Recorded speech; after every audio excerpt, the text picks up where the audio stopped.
I want to call the subcommittee to order. The chair recognizes himself for 5 minutes for the purposes of an opening statement.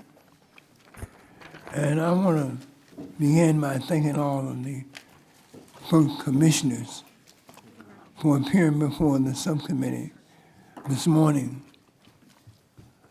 for the purposes of discussing critical issues related to the governance of the nation's electric grid. In the last oversight hearing this subcommittee held last year, I made it clear that I did not support FERC putting its proverbial thumb on the scale to ambiguously prop up coal and nuclear facilities, as the 2017 DOE notice of proposed rulemaking proposed.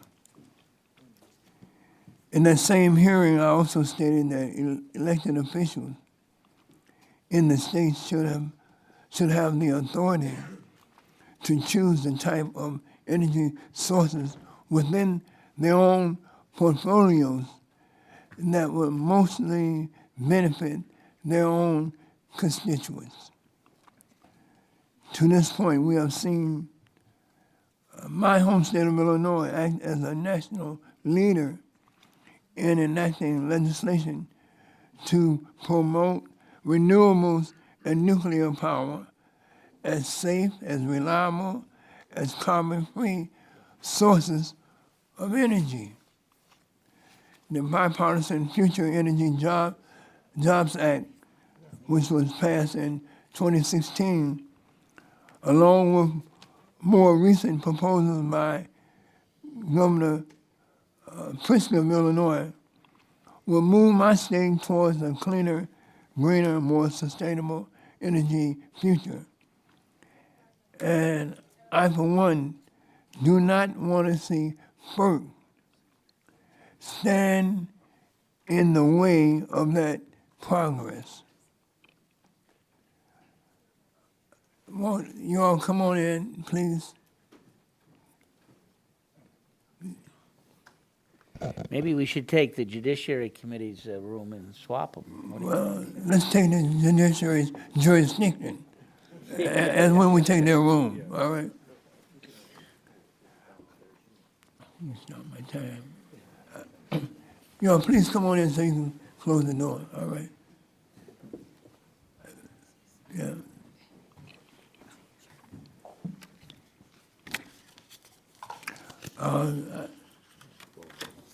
The Bipartisan Future Energy Jobs Act that was passed in 2016, along with more recent proposals by the Governor of Illinois, Pritzker, will move my state forward towards a cleaner, greener, more sustainable energy future.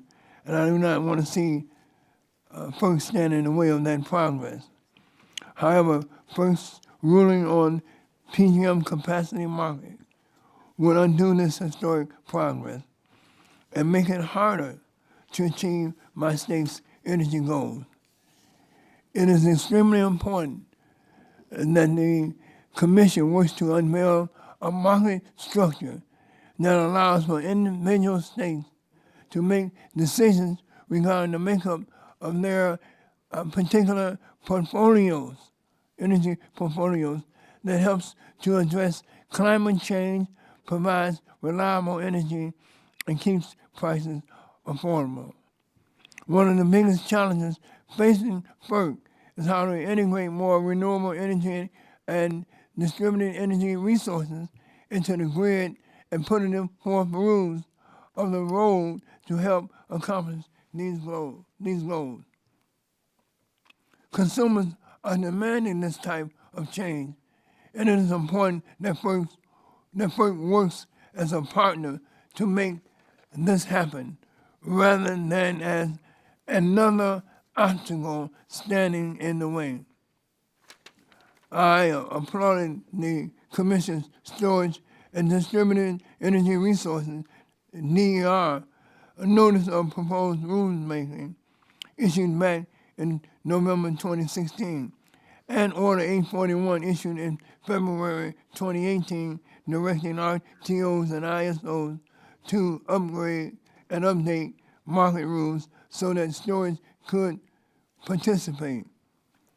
However, we are now in 2019, and it's past time now for the Commission to issue a final decision on this particular issue. I look forward today to engaging FERC on these important issues, including allowing states to dictate every energy portfolio that they deem would be beneficial to their constituents, allowing more states to integrate more renewables into the grid through transmission, and finding a way for distributed energy resources to participate in capacity markets, and making sure that consumers' voices are heard and respected throughout the RTOs. How the Commission moves forward is utterly important. And I want to now yield 5 minutes to my friend from Michigan, the ranking member, for his opening statement. Well, thank you, Mr. Chairman. And this is an important hearing to examine FERC's budget and priorities for fiscal year 2020. I want to extend a warm welcome to all of our commissioners. It's been about a year since FERC testified before the committee, and in that time the Commission has dealt with its share of challenges, and certainly the change in leadership due to the passing of former Chairman McIntyre. Good guy by all accounts. Chairman Chatterjee has performed admirably, that is for sure. Stepping back into the role of Chairman of FERC, the Commission also has received a new member, Commissioner Bernard McNamee. Welcome, who brings a wealth of experience in state and federal energy policy matters. You know, as members of the Energy and Commerce Committee, we are closely monitoring the shifts occurring across our energy landscape so that we are prepared to confront the challenges and take full advantage of the opportunities that lay ahead. Under my chairmanship of the full committee and continuing under Chairman Walden, we have worked on a bipartisan basis to remove unnecessary barriers to growth, streamline the permitting process for energy projects, and encourage innovation and technological development. And I know that that will continue under Chairman Pallone and Chairman Rush. FERC has many important responsibilities to help us navigate the changes that we're seeing with our generation resources mix and to ensure the resilience and security of our energy systems, including the import-export terminals, natural gas pipelines, and electric transmission facilities. FERC has also had a responsibility to oversee energy markets, ensure just and reasonable rates, advise on state energy policies, and oversee the development of mandatory electric reliability and security standards for the bulk power system. As we've learned, managing this wide array of issues is no simple task. Building new pipelines and electric transmission facilities has become increasingly challenging. And while FERC, as the lead agency, has established a process to allow for thorough environmental reviews and meaningful stakeholder input, we have started to see this process strained by states that are not performing their federally delegated responsibilities in perhaps a timely fashion. We're also seeing big changes on the generation side, with the decline of coal and nuclear coinciding with the rise of natural gas and renewables, which is placing pressure on state and regional resource planning. Many of the issues we discussed at our hearing last year are still actively under consideration at FERC, including fuel security and grid resiliency, grid storage, pipeline permitting, and market reforms. I look forward to today's hearing to receive an update on progress in these areas. I also look forward to discussing physical and cybersecurity for our grid and pipeline network, which is an issue that all of us care deeply about. While FERC has authority to approve mandatory cybersecurity reliability standards for the bulk power system, the regulatory framework for pipelines may have gaps that should be examined. given the interdependency of our gas pipelines and the electric systems, we need to make sure that we're doing everything that we can do to remain secure. Last point, I would ask unanimous consent that Mr. Long from Missouri be able to sit in, not a member of the subcommittee, but obviously of the full committee, be able to sit in on this and be able to submit questions at the end as well. Yeah, see no objections, so ordered. And with that, Mr. Chairman, I yield back. One thank you, gentlemen, for yielding it back. Before I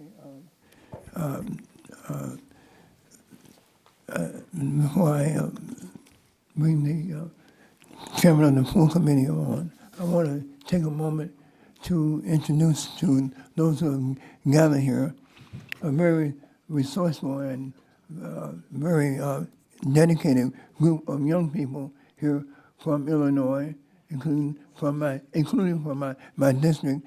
The Illinois Environmental Council is with us this morning, and they're here to advocate for 100% clean energy. So please recognize them as they stand up the Illinois Environmental Council.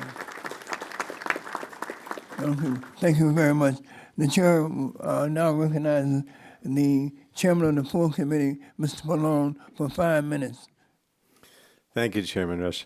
I'd like to begin by thanking the commissioners for being here today and for their collective work at the Federal Energy Regulatory Commission. FERC's decisions and rulemakings have a large impact on our nation's energy and environmental future. The Commission's activities directly affect electric and gas consumers across the United States, both the cost to ratepayers and the reliability of electric grid systems. They also affect the environment, particularly in the form of greenhouse gas emissions. And I'm interested in learning how FERC intends to address greenhouse gas emissions in natural gas pipeline permitting approvals. To date, FERC's efforts to account for greenhouse gas emissions in the pipeline review process leaves much to be desired, in my opinion. In 2017, the D.C. Circuit found in the Sable Trail decision that FERC cannot ignore the indirect effects of projects it approves, including emissions from downstream use. And I know FERC has great analysts who are up to the task of accounting for greenhouse gas emissions, but they need to be empowered to ensure that these impacts are fully considered. This is particularly concerning because FERC seems more than willing to approve any pipeline, even though the Natural Gas Act directs the Commission to only approve projects that are in the public convenience and necessity. And I'm also concerned that FERC looks at each pipeline project in a vacuum without regard to any other pipeline application. This could result in two pipelines running right next to each other. And I think we can all agree that it's just not a smart or responsible way of planning our system, particularly when people's private property could be taken by a pipeline company. The bottom line is that this whole process needs a more thoughtful strategy of planning and broad-ranging analysis. On the electric side, it's been roughly 20 years since the implementation of wholesale markets. Though I had my doubts in the past, it's now clear that these markets have promoted competition in generation, ensuring lower prices and a reliable bulk power system. And this is good for consumers, and it's also been good for the environment. New technologies can deliver, store, manage, and reduce power needs with a near instantaneous response to dispatch signals. And I would particularly like to applaud the Commission's work on Order 841, integrating storage resources into wholesale power markets. I look forward to hearing more about the distributed energy resource aspect of that effort. Innovation and technology are leading the way, and FERC can and should be a partner in that effort. I also think it's important we look at Order 1000, which governs how transmission is planned and developed, and how the costs are allocated. Chairman Chatterjee recently said it was not working as intended, and I agree, particularly regarding consideration of non-transmission alternatives when looking at new system investments and interregional transmission planning. And I'd like to hear about your plans to lead the Commission in addressing these shortcomings. I also want to say that I'm not happy with the way RTOs are assessing their transmission needs, and in my experience in New Jersey, it's potentially resulting in the construction of unnecessary projects. And finally, we need greater scrutiny of wholesale capacity markets. Frankly, the current state of affairs is a mess, especially in the PJM market where New Jersey participates. PJM participants are currently left in the lurch of both an old and new capacity market design. And the result of this uncertainty is higher electric bills. It's vital that we figure this out immediately. So I have some time left, and I'd like to yield the balance of my time to Mr. Kennedy. Mr. Chairman, I want to thank the chairman for yielding, and thanks to the subcommittee for hosting this hearing, and thank the commissioners, everybody for being here. I'd like to add one more area of focus to today's conversation, and something that's particularly important to me: RTO governance and transparency into the stakeholder process in our wholesale markets. Focus on RTO governance is not only essential to good governance, but also critical to accountability. Too often, parties involved in the energy markets can just simply pass the buck and responsibility to others, but the result is often the same. Consumers end up paying more, and no one is held accountable. I'm not suggesting FERC is the sole responsible party here, but the Commission is invaluable in upholding the stability and reliability of a system when it works properly, and you are also the enforcers when the system breaks down. So I look forward to continuing to work with all of you on all this, and I yield back the time to the chairman. Thank you. And I yield back, unless someone else wants the remaining time, I'll yield back, Mr. Chairman. Chair, thanks the gentleman for yielding. The chair now recognizes Mr. Walden, the ranking member of the full committee, for 5 minutes for the purposes of his opening statement. Good morning, Mr. Chairman. I want to thank our witnesses for being here today, the commissioners. We really appreciate the tough challenges you face. We've got a couple of projects in Oregon that are under review at different levels, both state and federal approvals, and I'm observing that and watching that, and we appreciate what you do to allow public input on those projects. I think that's really an important part of this. And so we thank you, and we recognize the tough challenges you face in trying to figure out what's best for the country. And to that point, you know, a lot's changed in the energy picture. We know that. I'm old enough to remember when we thought we were going to run out of natural gas and oil. And we were all on watch for what do we do then. And now through innovation and technology, we've discovered we can become a net exporter of energy and really lead the world, and we can do it in an environmentally smart way. And we can replace more polluting sources around the world if we can get our natural gas into markets. We can also stick it to Putin. Let me be direct and clear here. It is a geopolitical force as well. I've met with leaders of foreign countries who beg us to get our natural gas into markets, so they've got a competitor to Gazprom. And when natural gas does get into the market, guess what? The prices go down, and we quit funding Russia, or they do. So I think there's important international issues here as well that America needs to look at. They may not all be in your statutory process, but they're important for America going forward. And so I think that's an important piece. We are on the breakthrough of major battery storage. I met with some folks from some of our national labs this morning about research they're doing to capture carbon, perhaps with a film that could capture carbon at $30 a ton, which would be remarkable if they're able to take it from a computer process into a reality in the marketplace. And we think about how transformative that could be to reduce carbon emissions and continue to provide baseload energy. My region, hydropower. This committee did a lot of work on hydropower licensing for small scale. We believe in it. It's carbon-free. It is there. It's an enormous resource. But we also need to make sure we've got transmission capacity. And I know you all focus on the grid, on its reliability and security and safety and adequacy. We do too. We try to address those issues. I'd love to know more about the choke points in the country. You know, you have the Northeast heating oil issue. We have situations where we're importing foreign gas into the Northeast, I think maybe even from Gazprom. And we have fights over transmission lines in the Northeast. We have fights over pipelines in the Northeast and even accessing America's great energy reserves there. I'd love to know what that means to consumer prices. It's not my part of the world, but it's our country. And so I'd love to know what that means for consumers when pipelines are blocked, power lines are blocked, and access to American energy is blocked. Does that make them pay more or less to keep their homes warm in the winter and cool in the summer? So those are issues that I think are important as we move forward on renewable energy development. We have a couple projects in my part of the world, Swan Lake, which is a closed-loop hydro project. There's another one out of Goldendale where we can use surplus capacity from renewable energy to pump water uphill and then bring it back down through a hydro system and have a closed-loop process. That's a great battery in and of itself. We have solar projects going on. We see the price of solar and wind coming down and being very competitive in the marketplace. And so what I'd love to hear from you is what's the future look like? What's working, what's not? Where are the choke points in America? and what should we do about it? And then how safe and secure is the grid? And I would tell you at the outset, we also have a surprise medical billing hearing going on with Mr. Pallone and my bill downstairs. So I will be coming and going because that actually matters to consumers a whole bunch, and oftentimes is much more expensive than their energy bill. So we're trying to fix that as well. But we thank you for the work you're doing. We know it's tough, but it's very important. With that, Mr. Chairman, I would yield back the balance of my time. Chair, I want to thank the ranking member for yielding back. The chair would like to remind members that pursuant to committee rules, all members' written opening statements shall be made part of the record. And now it is my privilege to introduce our panel of witnesses for today's hearing. The Honorable Neil Chatterjee.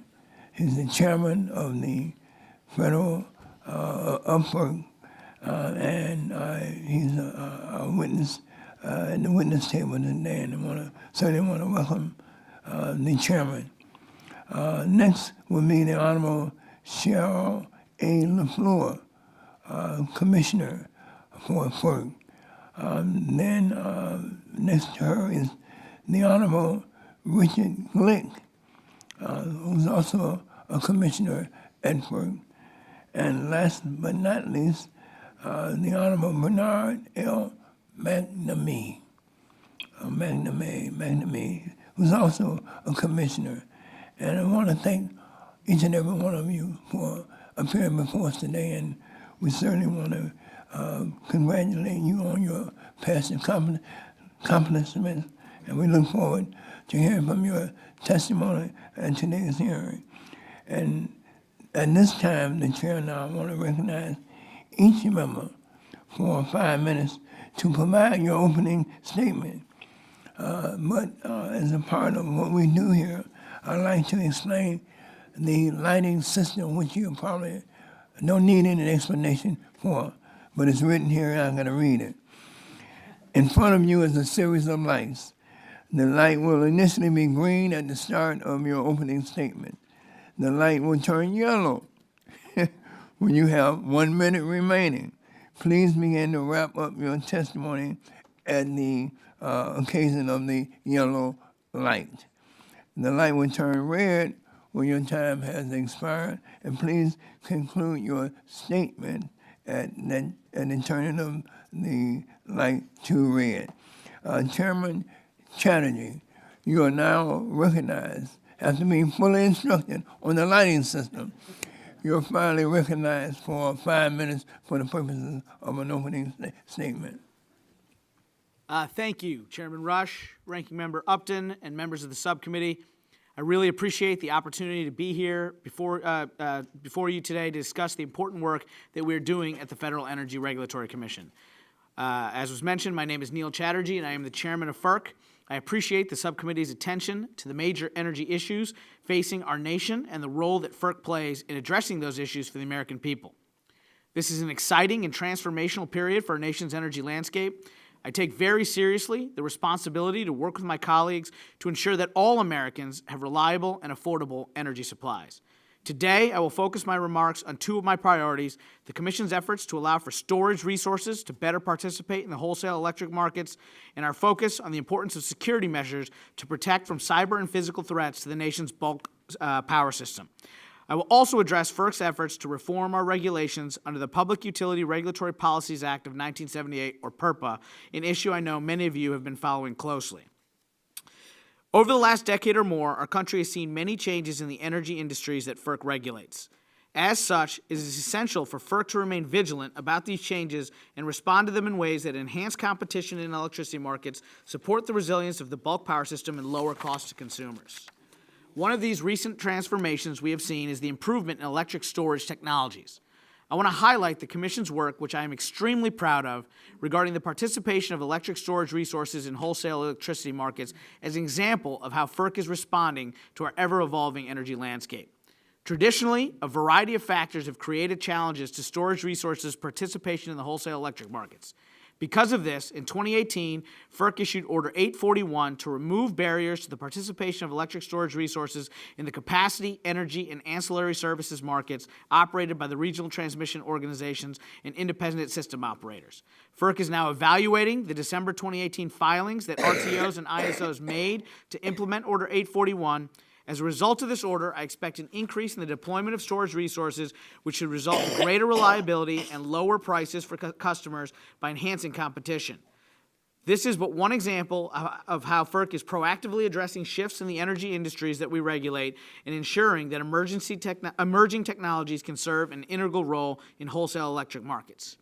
In addition to our work to reduce barriers for storage resources, FERC is evaluating barriers to the participation of distributed energy resource aggregations in the markets operated by RTOs and ISOs.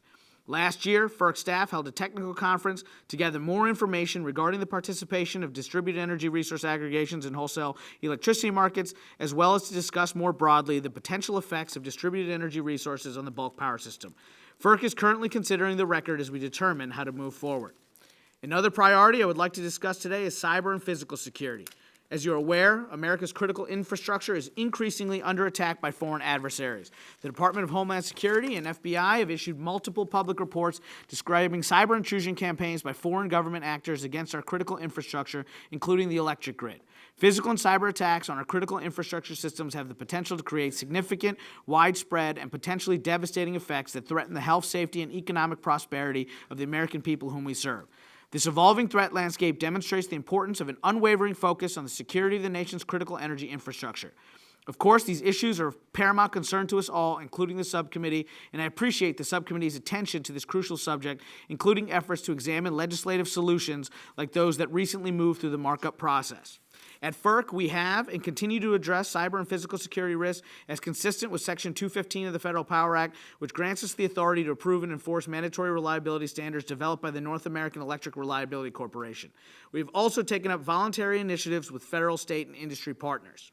In 2018, FERC issued two significant orders that improve bulk power system security. First, at our October 2018 Commission meeting, we approved NERC's proposed reliability standards to address supply chain threats. This action is particularly significant given that these specific threats to the energy sector continue to grow. Second, at our July 2018 Commission meeting, we approved a final rule directing NERC to expand reporting requirements for critical systems. That final rule directed NERC to develop a standard that requires registered entities to report successful and attempted intrusions into critical systems to NERC's Electricity Information Sharing and Analysis Center, as well as to DHS. NERC recently filed a new reliability standard to satisfy the directive, which is currently pending before the Commission, but FERC does not just approve reliability standards.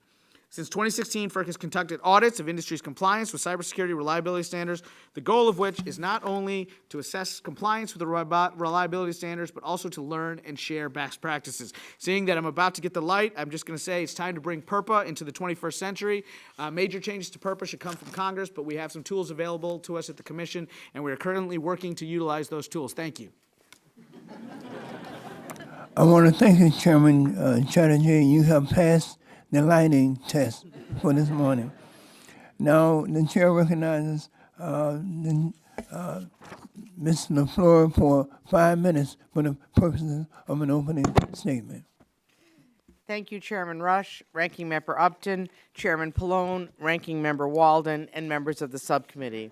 I am Cheryl LaFleur. I've been a commissioner at FERC for almost 9 years, and I've been honored to appear before you several times. Today, I'll comment on 3 major issues that are shaping our work. The first is resource selection in the nation's competitive markets. In the 20 years since their creation, organized wholesale power markets have grown to serve more than 2/3 of Americans. These markets save customers money by dispatching resources over a large footprint, facilitating innovative technologies, and shifting investment risk from consumers to shareholders. In recent years, markets have been roiled by low-cost gas generation and renewables. These lower-cost resources have significantly decreased wholesale prices to the benefit of customers, but have also threatened the financial viability of certain existing resources, particularly coal and nuclear plants. Many states have sought either to retain resources that are not thriving in the market or to support new resources that the market would not select. These efforts have triggered a debate about how wholesale market design should be adapted in response. FERC is encouraging regional solutions to adapt capacity markets to state initiatives. We approve such a proposal for ISO New England, have an open proceeding to consider changes to the PJM market, and are watching New York ISO consider ways to use carbon pricing to incorporate state climate goals in its market structure. Second, once we've selected resources, how do we pay for them?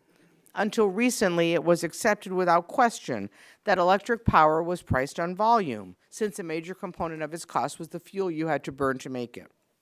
With low gas prices, zero marginal cost renewables, and changing load curves, the traditional cost structures that supported resources may no longer work.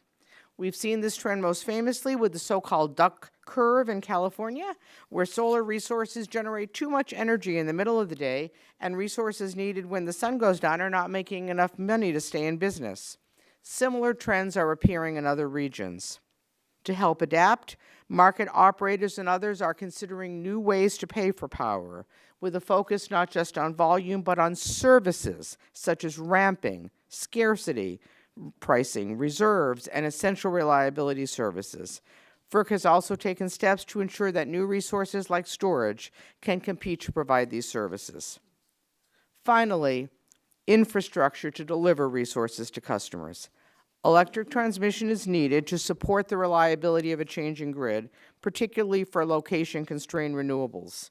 The Commission's issuance of Order 1000 in 2011 anticipated the growing need for transmission. I believe the planning and cost allocation tenets of Order 1000 are sound. However, the introduction of competitive transmission that are required has been much more difficult than anticipated. In addition, the growth of domestic natural gas and gas-fired generation has led to considerable build-out of the nation's gas pipeline network. I've called for reconsideration of how FERC determines the needs for pipelines, looking at a regional look. I also believe we must do a better job assessing the climate impacts of pipeline and LNG projects. Starting in 2016, FERC began disclosing more information on a project's climate impacts in our orders and environmental documents in response to the growing debate in our dockets. I strongly supported this decision. However, in May 2018, the Commission reversed course and elected to remove much of the greenhouse gas information from orders going forward. Since June 2018, I've tried to reconcile my disagreement with the Commission's revised policy with my obligation to consider pipelines one by one under the Natural Gas Act. Where I otherwise conclude a pipeline is needed, I've done my own greenhouse gas calculation and analysis to weigh against the pipeline benefits. I believe the Commission, the public, and the regulated community would be better served if we proactively address these issues before the courts require us to do so. It's been a tremendous honor to serve on FERC and to work with this committee. Thank you very much. And I yield my time to Commissioner Glick. Commissioner Glick, you're recognized for 5 minutes, and you have 30 seconds remaining from. Commissioner LaFleur. Thank you, Mr. Chairman, Ranking Member Upton, and members of the subcommittee, and thank you for the opportunity to testify this morning. FERC has sometimes been referred to as a sleepy little agency, but the fact is that many of the actions we take have a significant impact on the everyday lives of Americans. The Commission is entrusted with protecting the public interest by regulating swaths of the U.S. energy industry. FERC's exercise of this responsibility has significant consequences for the prices of energy, the ability of public utilities to reliably and safely serve consumers, and the environment. The American electric sector is in the midst of a dramatic transformation to a less carbon-intensive, more distributed electric generation fleet. This transformation is good for consumers, the economy, and the environment. As the cost of newer, cleaner technologies continue to decline, consumers are seeing the benefits. The two fastest growing occupations nationwide are solar PV installers and wind turbine service technicians, and more than 3 million American men and women now are employed in the clean energy industry in the United States. This clean energy transformation will also have a lasting positive impact on the environment and climate change. Consumers are increasingly demanding that their energy comes from renewable or zero-emission sources, and businesses are delivering consumers what they want. Dozens of corporations, including some of the largest in the country, have announced or already achieved a goal of procuring all of their electricity needs from zero emissions or renewable resources. Although FERC is not a climate regulator, the Commission's actions have substantial consequences for climate change. As as Chairman Chatterjee mentioned a second ago, for example, many wholesale market rules that were designed for a grid composed mostly of conventional generation facilities can pose unintended barriers to newer technologies, full participation in wholesale markets. And by helping to create a level playing field for all resources, the Commission can indirectly facilitate newer technologies' participation in wholesale electric markets. Indeed, the Commission did just that early last year when it issued a final rule that requires RTOs and ISOs to eliminate barriers to the participation of electric storage resources in the wholesale electric markets. The notice of proposed rulemaking that led to the final rule on electric storage also proposed reforms to remove barriers to aggregated distributed energy resource participation in wholesale markets. The Commission in April 2018 conducted a 2-day technical conference to gather additional information on this matter. I believe the time has come for the Commission to also eliminate barriers to distributed energy resources. The Commission's energy infrastructure permitting responsibilities can also affect emissions. FERC has authority over the licensing of certain hydroelectric facilities, as well as the siting of interstate natural gas pipelines and facilities used to import or export liquefied natural gas. Under the Natural Gas Act, FERC must make a public interest determination before issuing a certificate for an interstate natural gas pipeline or an LNG facility. Because environmental effects factor directly into the public interest standard, the Commission must analyze the environmental impacts of a proposed interstate natural gas pipeline. Unfortunately, the Commission has chosen to treat greenhouse gas emissions differently than all other aspects of its environmental reviews, and in my opinion, effectively ignored its statutory obligation to examine those emissions' impacts on the public interest. Indeed, last year, the majority of commissioners announced a new policy that chose to ignore reasonably foreseeable upstream and downstream greenhouse gas emissions in almost all cases. This policy prevents the Commission from performing the public interest analysis that Congress required and the D.C. Circuit has told us that we have to do. Just last week, the D.C. Circuit admonished the Commission for this approach, and I hope to work with my colleagues to revisit the Commission's approach in light of the Court's guidance. Chairman Rush and Ranking Member Upton, thank you again for the opportunity to appear before the subcommittee. I look forward to answering your questions and the questions of your colleagues. The chair certainly want to thank the commissioner, and now the chair recognizes Commissioner McNamee for 5 minutes. Commissioner, see, can you meet him? Because he had 1 minute, 27 seconds remaining. So I'll do my best. Thank you, Chairman Rush and Ranking Member Upton, and I also want to thank Chairman Pallone and Ranking Member Walden, everybody on the committee for having me. So, you know, this is my first time appearing before you. My name is Bernie McNamee. I just joined the Commission 6 months ago, and it's been a great joy to be able to work with my colleagues here and everybody at the FERC staff. As you've heard from my fellow commissioners, there are a number of important items that the Commission deals with. You all know this, but it's important to the Commission, the energy industry, consumers, and the nation. First of all, I want to talk a little bit about LNG facilities. In 2017, the United States became a net exporter of natural gas, and FERC has played a role in this accomplishment by authorizing the construction of liquefied natural gas facilities pursuant to Section 3 of the Natural Gas Act and pursuant to the National Environmental Policy Act. After 2 years in which no new natural LNG facility was approved, the Commission also approved, in a 3-month period, 4 LNG projects with a total estimated export capacity of 8 billion BCF a day. I'm happy to say that I was able to play a part with my fellow commissioners in finding a compromise in order to move these projects forward. And it also was an example of, if we look at the law and the facts, we can usually come to a resolution of the issues for the benefit of the American people. And currently, the Commission has 10 LNG export applications pending before it, and 4 LNG export facility proposals are in the pre-filing process. We will address each of these applications that come before us based on the law and the facts. More generally, since 2009, the United States has been the world's top producer of natural gas. Just think about that, when we used to wish that we could have energy independence, and now we're a net exporter. This natural gas is transported across the United States using over 300,000 miles of interstate natural gas pipeline. And in 2018, over 13 billion cubic feet a day, or 689 miles of Commission jurisdictional approved pipeline capacity entered service. Moreover, in 2018, the Commission authorized 44 new projects representing 9.3 BCF a day and 676 miles of new pipeline capacity.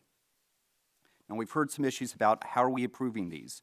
As you know, the Commission issued a notice of inquiry in order to examine whether or not we should be changing our certificate policy. The Commission has received over 3,000 comments. and my colleagues, our staffs, and the Commission are all working through these comments. I also want to touch on how the Commission is trying to implement the tax cuts that you implemented under the Tax Cuts and Jobs Act of 2017. The Commission issued its Order 849 to determine whether national gas pipeline rates should be adjusted to account for those tax cuts. And the Commission is dealing with a review, and so far there have been 21 rate settlements between pipelines and their shippers and 11 rate reduction filings. The Commission has also initiated 6 Section 5 show cause proceedings to see about reducing rates, trying to ensure that the tax cuts you ordered into the code are flowing through the customers. Next, I want to talk a little bit about the electric markets. The transformation of the electric grid through the markets and competition has been amazing.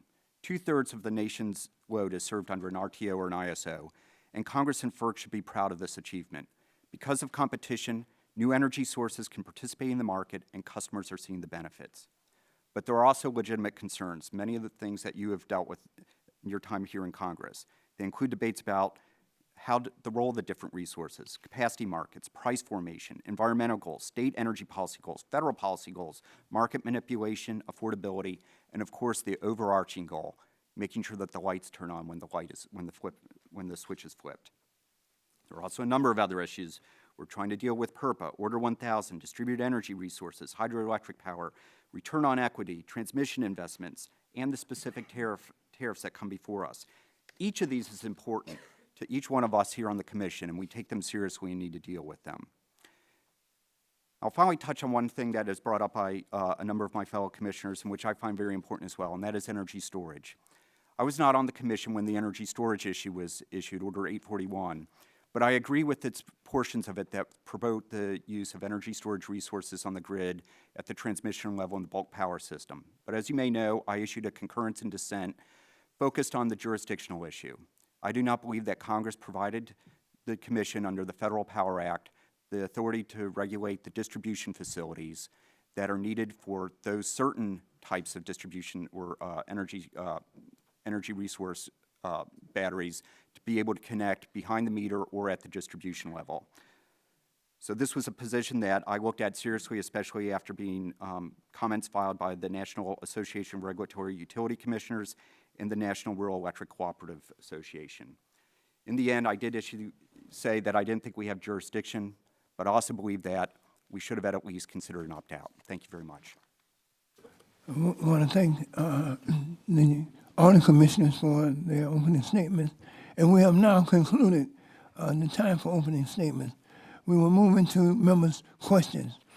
Each member will have 5 minutes to ask questions of these witnesses, and I will start by recognizing myself for 5 minutes for the purposes of an opening of questioning the commissioner. Commissioner LaFleur, one of my concerns that I've stated earlier is that consumer voices are often overlooked, ignored, or cut out of the RTO process entirely. I understand that the role of the consumer varies between the different RTOs, but how do we ensure that consumers' voices are always heard and their interests are being protected consistently, no matter what region they live in? And I would like for other commissioners to weigh in on this question also. Well, thank you, Chairman Rush. That's an important question. As you noted, all of the 6 RTOs and ISOs that are under the Commission's jurisdiction have stakeholder processes that were approved by the Commission some years ago, and they all include a consumer segment. It varies in the different states, whether it's the attorneys general, the Citizens Utilities Board, as in your state, or sometimes municipal concerns are in the consumer segment in the various RTOs, and they have a vibrant role in participating in the dockets. But I also think this commission has a role when we see tariff proposals come before us. Our obligation is to make sure they're just and reasonable to the end consumer that's going to be paying the bills at the end of the day. But if they're we've heard a lot recently about potential ways to relook at Order 719 and improve stakeholder processes, and I think we should be alert to ways to do that. If I could weigh in Chairman. on that as well, Chairman Rush. This is, you've identified a very important issue, and I think, transparency and ensuring that consumers' voices are heard is critical. That's why we have our rules in place. I think it's so important that stakeholders and consumers have their voices heard on these issues, because these issues have implications for consumers. I think the best way for consumers to have their voices heard, go back to our rule. We can look at changes we can make, but we also need to make sure that consumers' concerns are met as they arise, with an eye towards consumers' voices, ensuring consumers' voices are being heard as they come up through the process. And this is something that my colleagues and I will continue to look at and be vigilant on, because I think that transparency and accountability, these are very, very complex matters, and I think it's important that that consumers are protected. Commissioner Glenn? Thank you, Mr. Chairman. One of the things that's been very enlightening since I've been at the commission for a little over a year now is just the amount of frustration there has been with RTO governance around the country. And it's not just consumer groups, it's other stakeholders as well have been very frustrated with. And I think it's worth for the commission to take a look at how the governance process works and how the various stakeholders get to participate.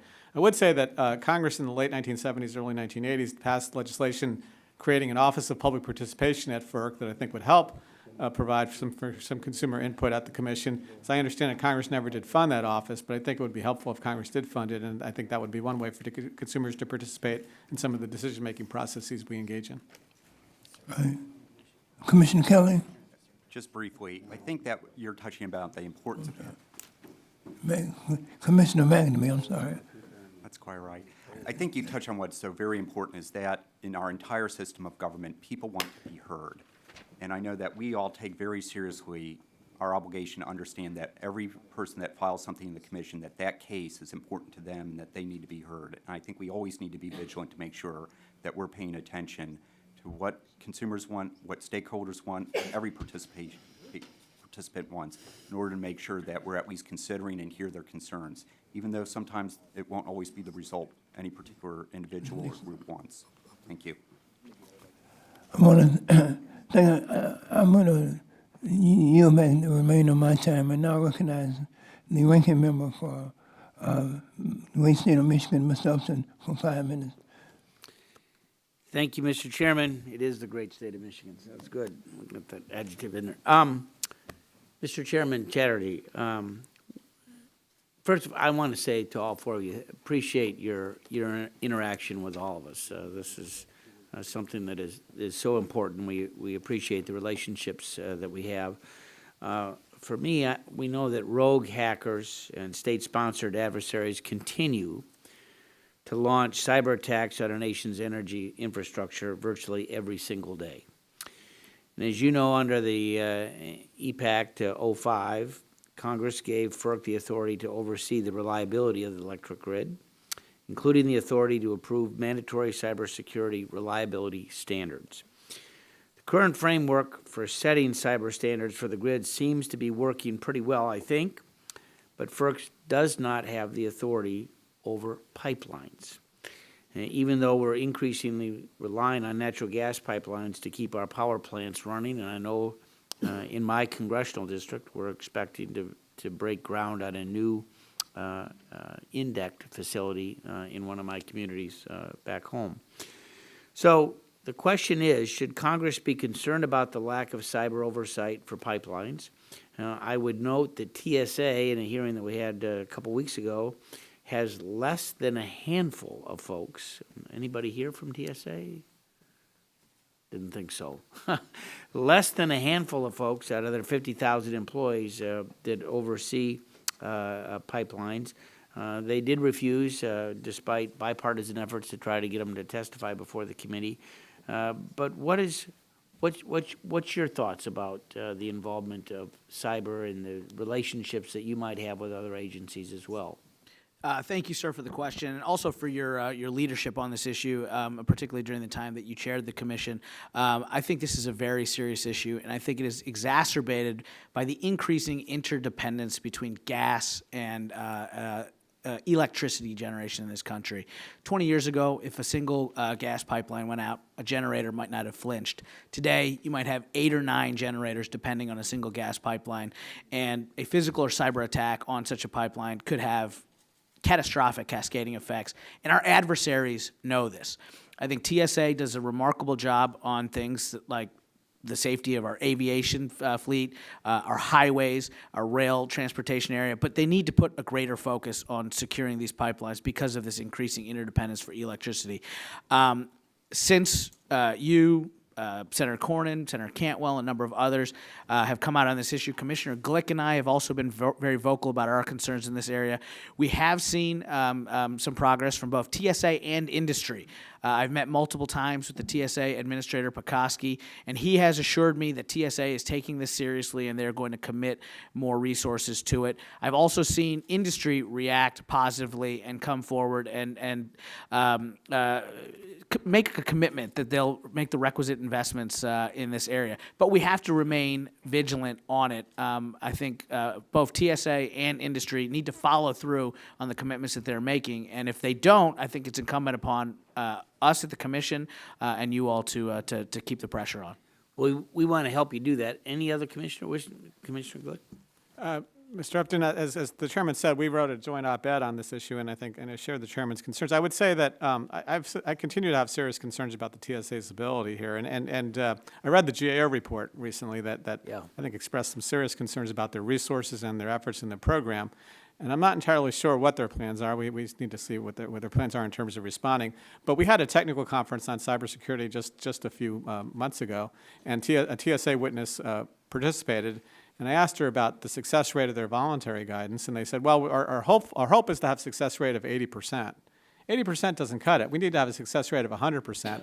And again, the TSA does a wonderful job on airports and other transportation, but I think the pipeline industry, I think we need to see that moved. I would actually recommend the Department of Energy, which is, as you know, the lead energy sector agency for cybersecurity. Commissioner LaFleur? Thank you, Congressman. I was in the electric industry when the mandatory standards were first handed down after the 2005 Act, and we did not exactly welcome them. Our attitude was, we already do this right, why do we need mandatory standards? But I believe they have definitely improved the reliability and security of the grid, and I actually think most people in the industry would concede that now too. I think, although I know the pipeline industry is not calling for mandatory standards, I think the cybersecurity of the pipeline grid is so important that it would be worthwhile for Congress to require some sort of mandatory authority. It doesn't have to be at FERC. It could be at TSA and give them the resources. It could be at DHS. It could be at DOE. I'm not in the business of looking for more responsibilities at FERC. That's up to you all. But I do think a structure with some teeth to it would be very helpful. Thank you, Mr. Chairman. I yield back. I want to thank the gentleman. Now, the chair recognizes Mr. Peters for 5 minutes. Thank you. Thank you, the commissioners, for your work and for being here today. I want to just mention climate change, which is exacerbating natural disasters. For California, that means more intense wildfires each year with a huge impact on personal safety, communities' health, and the economy.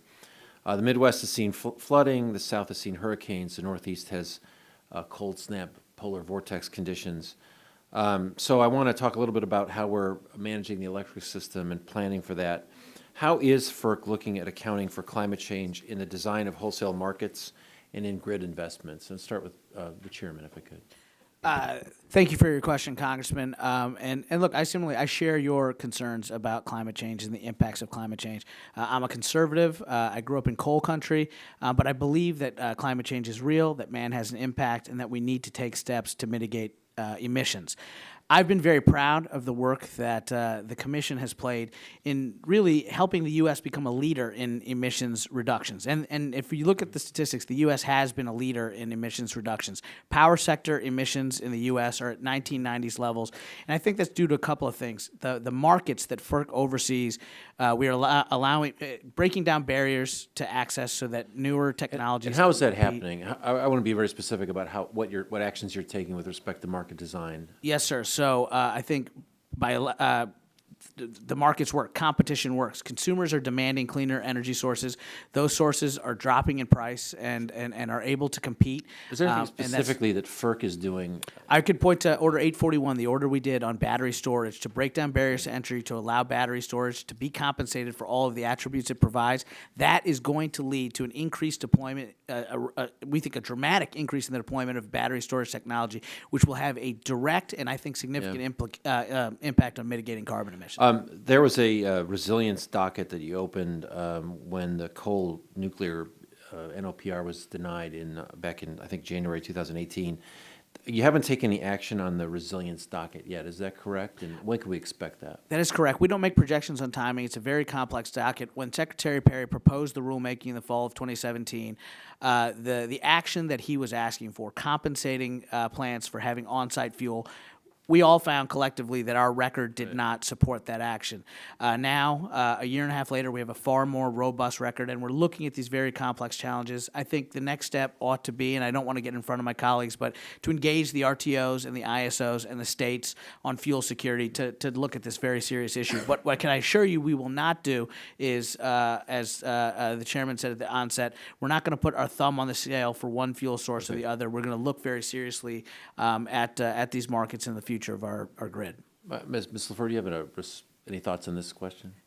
Yes, I certainly agree that the commission has a responsibility to make sure that the resource rules in the markets are adapted to new resources and not just the traditional resources that existed when the markets were built. And I think we've done a lot over the last decade on demand response, variable energy, renewables, storage, and so forth.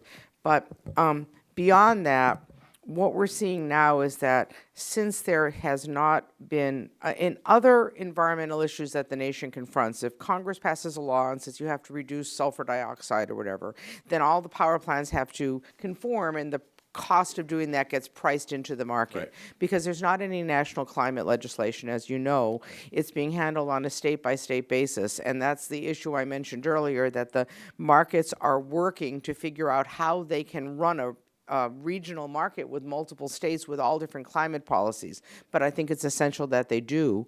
And the markets have to be adapted. If that's where climate action is going to happen on the state level, we have to adapt the markets to function in that environment. Are you saying that you think that a federal standard, a low carbon fuel standard, something like that would be helpful in getting? Absolutely. I think that it's a global issue. It should be addressed at the highest level possible. And if we had a federal standard, whether we were deciding whether a pipeline was consistent with the standard or whether a tariff in the market was consistent, we'd have a benchmark to look at. Right. Do they have enough allowances? Does this work with their standards? And it would be far more compatible, because the nation's electric grid is not state by state. It's big regions. Right. Okay. Just a quick question for Commissioner Glick. I don't have a lot of time, but I'm interested in hydropower as a valuable zero emission energy source. You mentioned in the testimony. Really quickly, how do you think we increase hydropower facilities with pump storage capabilities? Well, pump storage can play a very important role, and I think our storage rule didn't just apply to battery storage; it applied to pump storage and other forms of storage as well. I think what we need to do and what we are doing, I think, is through our licensing process, consider proposals for pump storage projects and approve them, assuming they're in the public interest. Okay, I think I'm out of time. I'm sorry, I don't want to take my colleagues' time, but if you want to give me anything in writing on that, that'd be helpful too. Will do. Mr. Chairman, I yield back. The chairman thanks the gentleman. The chair recognizes now Ms. McMorris Rogers for the purposes. No, Mr. Latta, I'm sorry. Mr. Latta. Mr. Latta. Thank you, Mr. Chairman. And thanks for holding today's hearing, and thanks to our witnesses for being with us today. It's very, very important that you're here. Chairman, if I could ask some questions to you this morning. You recently mentioned that you would like to see FERC do more to consider landowners affected by pipeline projects, saying it's not a landowner's responsibility to be tracking FERC's filings. Would you tell the committee what you see FERC doing, and tell us if there's anything that you need from Congress at this time? Yeah, absolutely. And thank you for the question, Congressman. I think energy infrastructure is important. We need it for our economy, for our security, for the reliability of the grid. But we have to be mindful that landowners need to understand what their rights are, need to understand what options there are for mitigation, for restoration, and the like. And I don't think the commission nor project sponsors have done a good enough job in communicating these things to landowners. And so, as we opened a review of our 1999 certificate policy statement, which is our process for evaluating pipeline applications, that was one area that I zeroed in on, is what can we do to ensure that landowners' rights are taken into consideration and they're aware of what options are available to them. And that's something that we are looking to do. We are actively meeting with stakeholders to figure out where we can make improvements. I have seen some improvements from project sponsors. Project sponsors, since I made this clarion call, have come to the commission and shown me the lengths that they go to and the investment that they make in communicating with the landowners, and that is a step in the right direction. But I'm hoping that we at the commission can do our part to ensure that. Do you have any specific examples right now that what FERC's been doing? So we're in the process right now. It may not seem that significant, but it really is in just updating our website and ensuring that information is more easily disseminable to people who, as I stated, it is not their job, it is not their responsibility to track these very complex filings. They shouldn't know, need to know and track these proceedings, and we need to make this information more readily available to them and get it out proactively to them. Okay, thank you. Let me follow up with another question to you. The reliability and resiliency of the Balk electric system requires support from generation and transmission assets.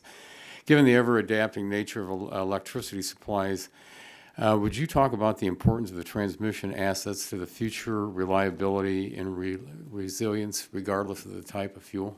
Yes, sir. I think there's no question that we're experiencing rapid transition in our energy landscape, and I think as the grid adapts and as we move towards the grid of the future, I fundamentally believe that transmission will be the key, and we have to make sure that we at the commission, get transmission policy right to ensure that that grid of the future is in place. We currently have two open proceedings, two notice of inquiries that we opened a few months ago to look at how we calculate ROEs, return on equity, for these investments, as well as our incentives policy. What types of transmission should we be incenting? And I think for me, our current approach is to put out incentives based on the risks of a particular project. I don't know if that's the smartest approach to ensuring that the grid of the future that we need is built. And so we're going to look to see what are the smart investments that need to be made to ensure that that transmission system is in place so we can maintain the reliability and resilience of the grid. Okay, well, thank you. One more question.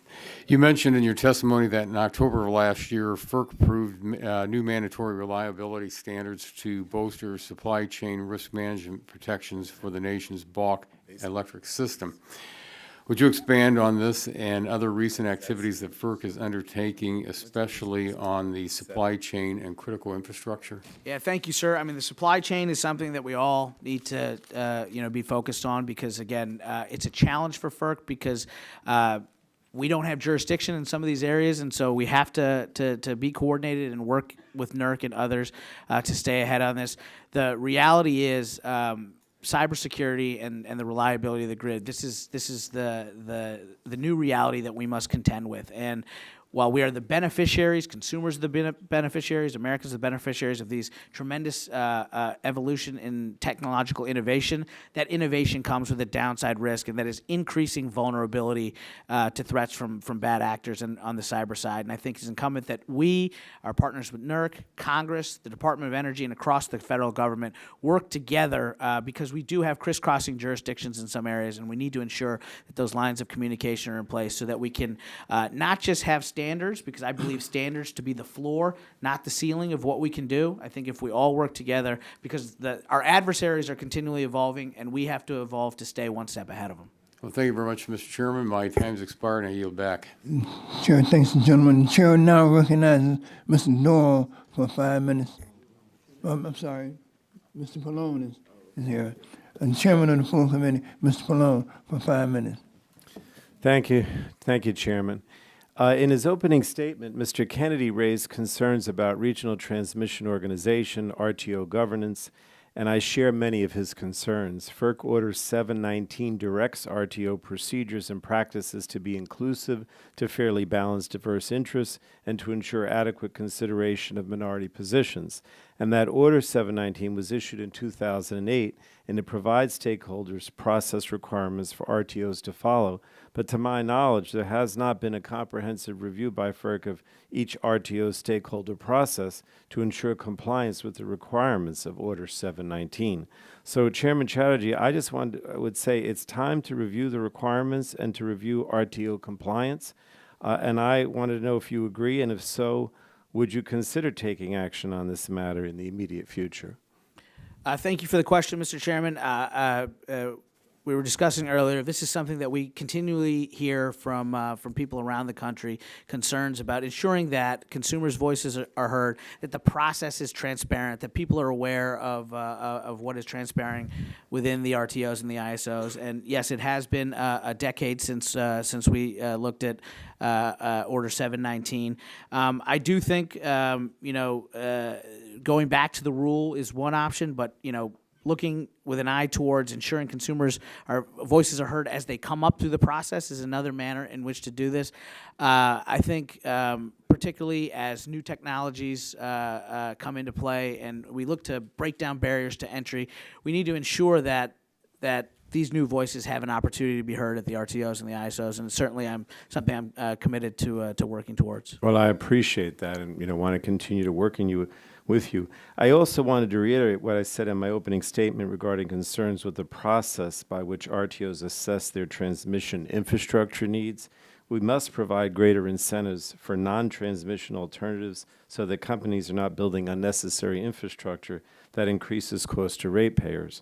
So let me ask Commissioner Glick, do you believe that in certain cases non-transmission alternatives can be used to increase reliability while also limiting costs to ratepayers?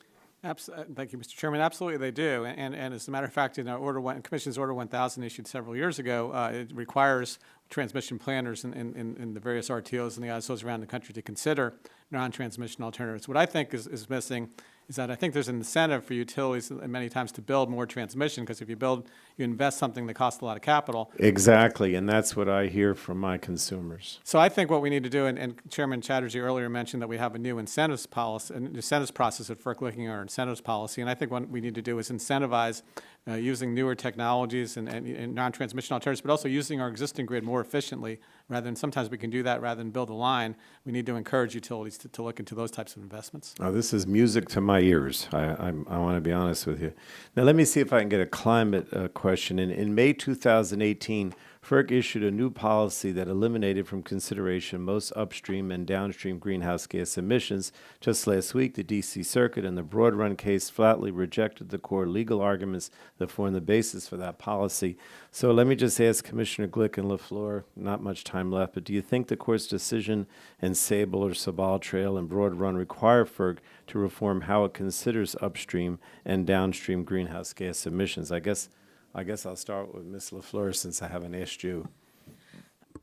Yes, the Sierra Club case and the Sable Trail definitely changed the rules that applied to the commissioner, made clear what they were. It's specifically related to downstream emissions, and I think the commission has been too stinting in its interpretation. I dissented in our order on remand because I think we've only taken the court's guidance to heart when it's a specific power plant, exactly like the situation in the Sable Trail pipeline.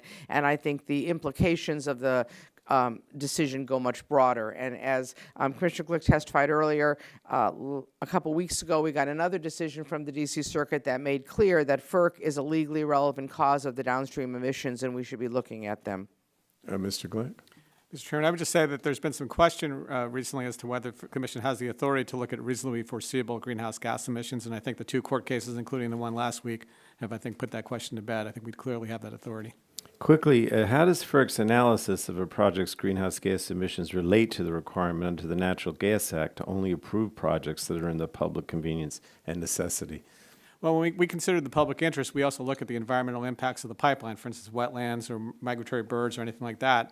And if we find that the impacts of the environment are too adverse, then we won't consider the project to be in the public interest. Here, we're actually ignoring what impacts the project might have on climate change.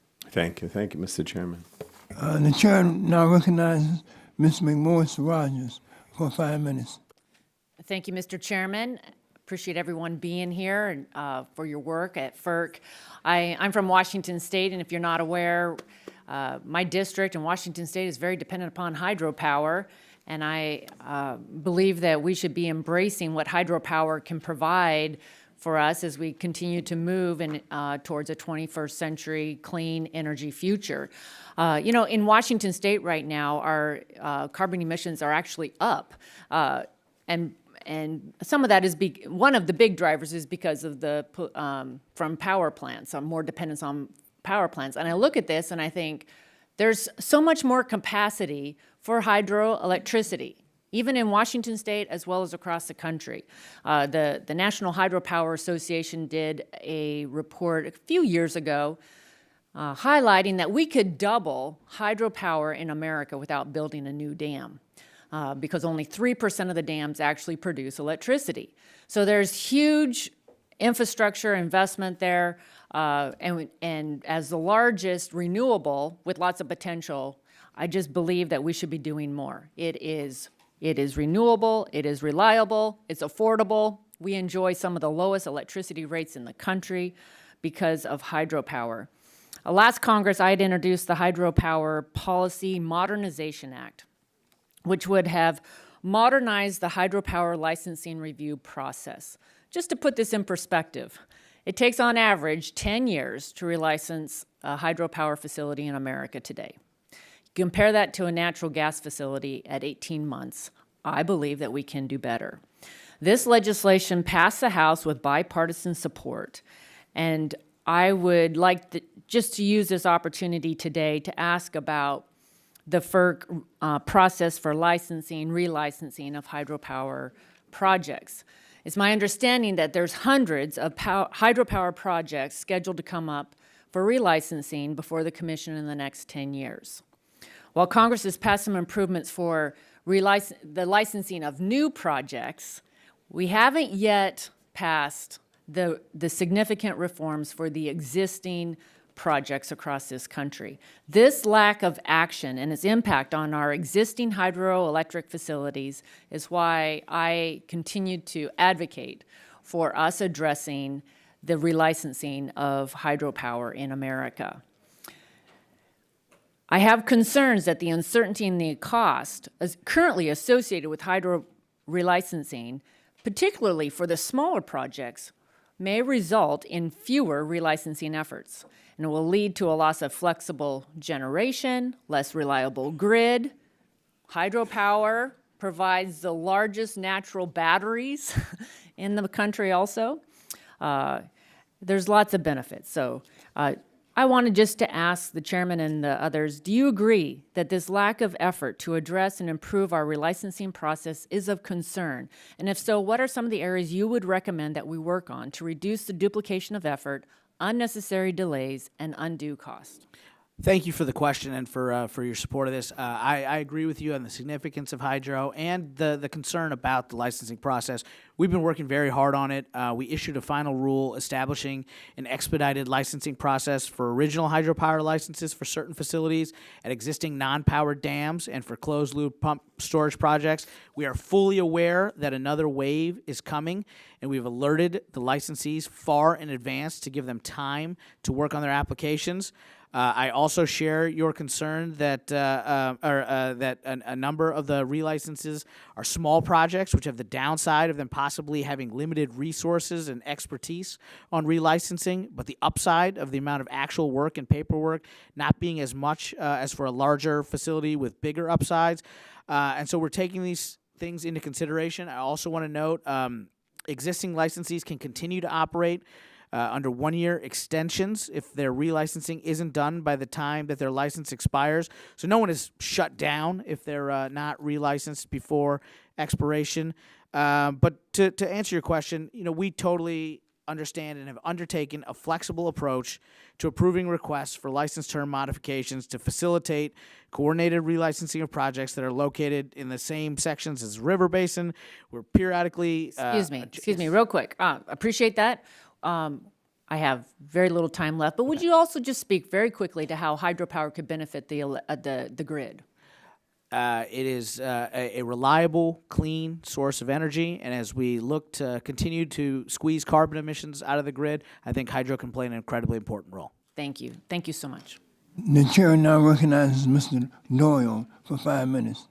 Thank you, Mr. Chairman, and welcome to our FERC commissioners. We appreciate you being here. Last year, FERC determined that PJM's capacity auction structure was unjust and unreasonable with regards to the state-supported resources such as renewables or nuclear. And in response, PJM submitted a proposal that's been pending for a year. FERC suggested alternatives to this structure but has not yet released any details for an acceptable mechanism. FERC permitted PJM to delay its capacity auction from May of 2019 and hold it in this August instead. That decision on a rule was supposed to come in January, but now it's June, and we still haven't seen a rule. So either a rule is going to be published right before August, which won't give auction participants enough time to adjust, or a decision will not be published and participants will have to take part in an auction under rules that FERC has found to be unjust and unreasonable. That raises lots of concerns and uncertainty. I'm interested in hearing what the commissioners say. When do you intend to issue this rulemaking, and what tools does FERC have to provide some clarity to this situation? And Mr. Chairman, I'll start with you. Sir, so I have to be, and my colleagues and I all have to be very careful here, as this is a pending contested matter, and our rules prevent us from discussing internal. Well, I understand it's a pending case, but the reality is that you're creating a considerable amount of uncertainty here. PJM's capacity auction in May of 2018 procured 160,000 megawatts of capacity at a value of $9 billion. That's a lot of risk for companies to take in. Sir, we completely understand at a very macro level, again, not getting into the specifics of the matter before us, this is a vexing challenge because you have a situation where two things that I think we all believe in, states' rights and the markets, are colliding. We all want these markets to succeed and to function and work properly, and we want to respect states' rights. But we're coming to a point where actions that states are taking to make decisions about their local energy futures are impacting the markets, and trying to figure out how to sort through that while ensuring just and reasonable rates has proven to be very, very challenging. And so while I can't speak against the specifics or timing, please understand we take this very seriously. We understand the need for clarity and to calm the markets, and we're working as diligently as we can. Well, let me ask Commissioner LaFleur and Glick, are there any things that FERC can do to provide some guidance to PJM and provide some clarity if that's the situation, if we're not going to have a rule? Well, I also can't comment on the merits of what's before us, but I'm deeply, deeply troubled by the delay, and I had dissented in the initial order because I thought it would put PJM in an impossible situation, and I'm afraid that's exactly what's come to pass, and I've been using my world-class powers of nagging to be a nag about it, but so far we have not gotten an order out. I think we have a lot of tools at our disposal, but we have to agree on them and use them. Commissioner Glick? Spent a lot of time in the private sector, and one thing I learned from working there is that you need regulatory certainty. Companies can't make investments without knowing where the government's going, so I think it's incumbent upon us to make a decision and act. Obviously, I can't talk about timing or the nature of it, but I do want to point out that you mentioned that if the auction is held under the current rule, it may be considered unjust and unreasonable. So I'm not entirely sure how the auction can go forward until there's some more clarity from FERC. Well, let's hope that's sooner than later. This is June. Commissioner Glick, let me ask you, capacity markets don't consider the impact of carbon on the atmosphere in each generator's bid. Do you think capacity market rules should be rewritten to reflect this, and how do we protect states' rights in the process? Well, I think in general, if capacity markets are run properly, I think the most competitive resources will succeed. And I think in this case, and lately we've seen lower greenhouse gas emitting technologies will certainly do well in those markets. I will say that I think that I'm not entirely sure FERC has the authority to require capacity markets to take into account emissions, greenhouse gas emissions, but do you think they should? Well, I think if Congress gave us the authority, we certainly can consider, and I know that the PJM and New York are two ISOs and RTOs right now that are considering imposing some sort of carbon pricing regime, and I think we could consider that and maybe approve that, assuming it's just and reasonable.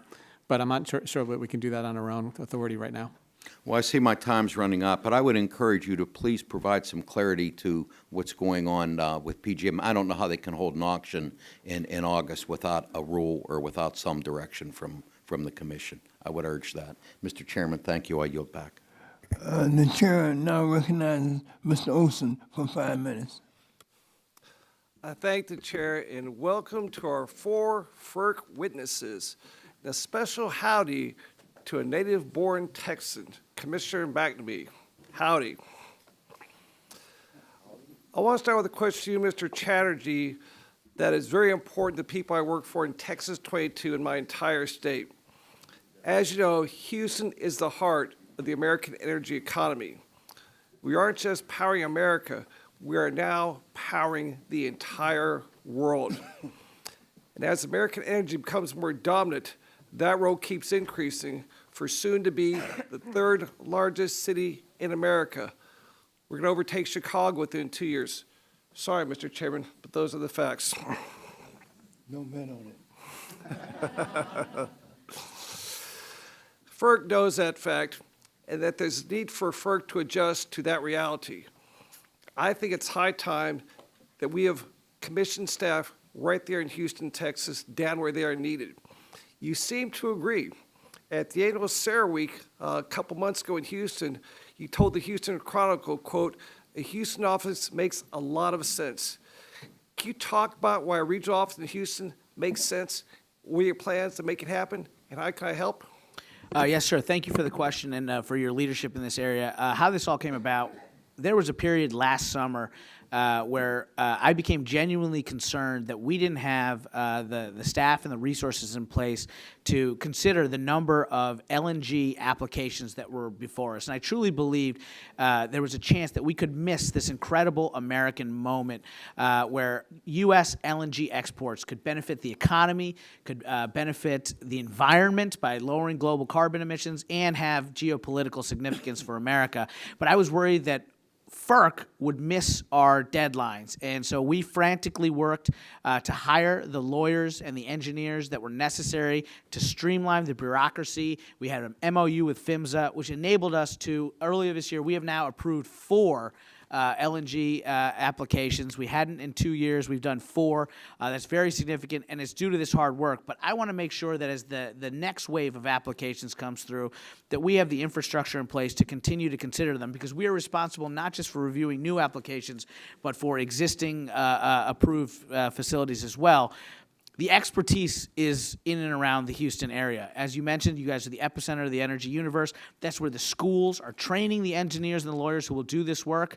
And so perhaps attracting and retaining the kind of talent we need to process this can be very difficult.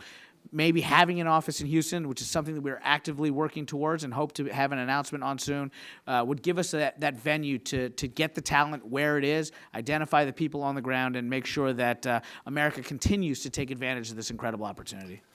You brought up LNG, and that's my next question. Like you, I was worried a few years ago. FERC was being overwhelmed by applications for LNG export projects. You had some problems in terms, not your fault. But hey, getting somebody through the Senate confirmed, delays, explosive permits, as you mentioned, manpower. And as you know, speed is the key to approval. You have to have quick approval to make these things viable. Companies need to line up financing. They need to lock in buyers. These delays could have hurt our jobs right here in America. They could have hurt our allies who are craving our liquefied natural gas that are being stuck right now with gas from Mr. Putin. But you and your colleagues turned that ship around through some challenging seas. We've now seen some key projects approved. You mentioned 4. We have American liquefied natural gas going to India, Japan, South Korea, Poland, Lithuania, China, just to mention a few. We're exporting liquid American freedom. Can you talk about your challenges, how you got those approvals headed out the door, and what's next for LNG export rounds? Thank you, sir. So I mentioned some of the procedural things we did, the MOU with PHMSA, hiring people, cutting through bureaucracy, streamlining the process. But the most significant thing that we did, because we had a timeline in which we need to consider these applications, and there's 4 of us at the commission that have very strong views, and we consider each application on a case-by-case basis. But I think one of the things that I'm most proud of is myself, Commissioner LaFleur, and Commissioner McNamee came together to overcome what had been the biggest obstacle to our approving these projects once we got through our application analysis, which was how to account for greenhouse gas emissions. And Commissioner LaFleur didn't get everything she wanted, but was willing to compromise. Commissioner McNamee gave some things up that he was reluctant to do, but was willing to compromise. And the 3 of us came through and were able to negotiate a bipartisan compromise that enabled these projects to move forward, which is so important for America. And I'm very proud of it because it is an example of people putting the public good ahead of partisan interest. And as far as I know, I think we are the only 3 people in the federal government to have successfully negotiated a climate compromise. And it's a big deal for America on LNG, and it's something I'm proud of. Y'all the model for America in the future. My time's expired. I yield back. Thank you, sir. Can I quote you on that? Sure, it's public. The chair now recognizes Mr. McNerney for 5 minutes. Thank the chairman, and I thank the commissioners this morning. Commissioner LaFleur, you mentioned some interesting comments about how to pay for selected resources in your statements. Would you expand on your comments and include how it might affect reducing greenhouse gases?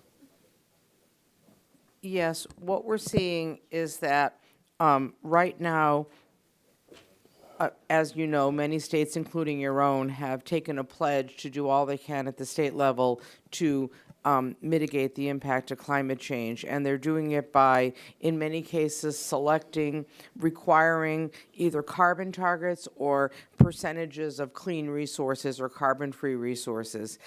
And they're also doing it, in some cases, by subsidizing carbon-free resources that would otherwise be retiring.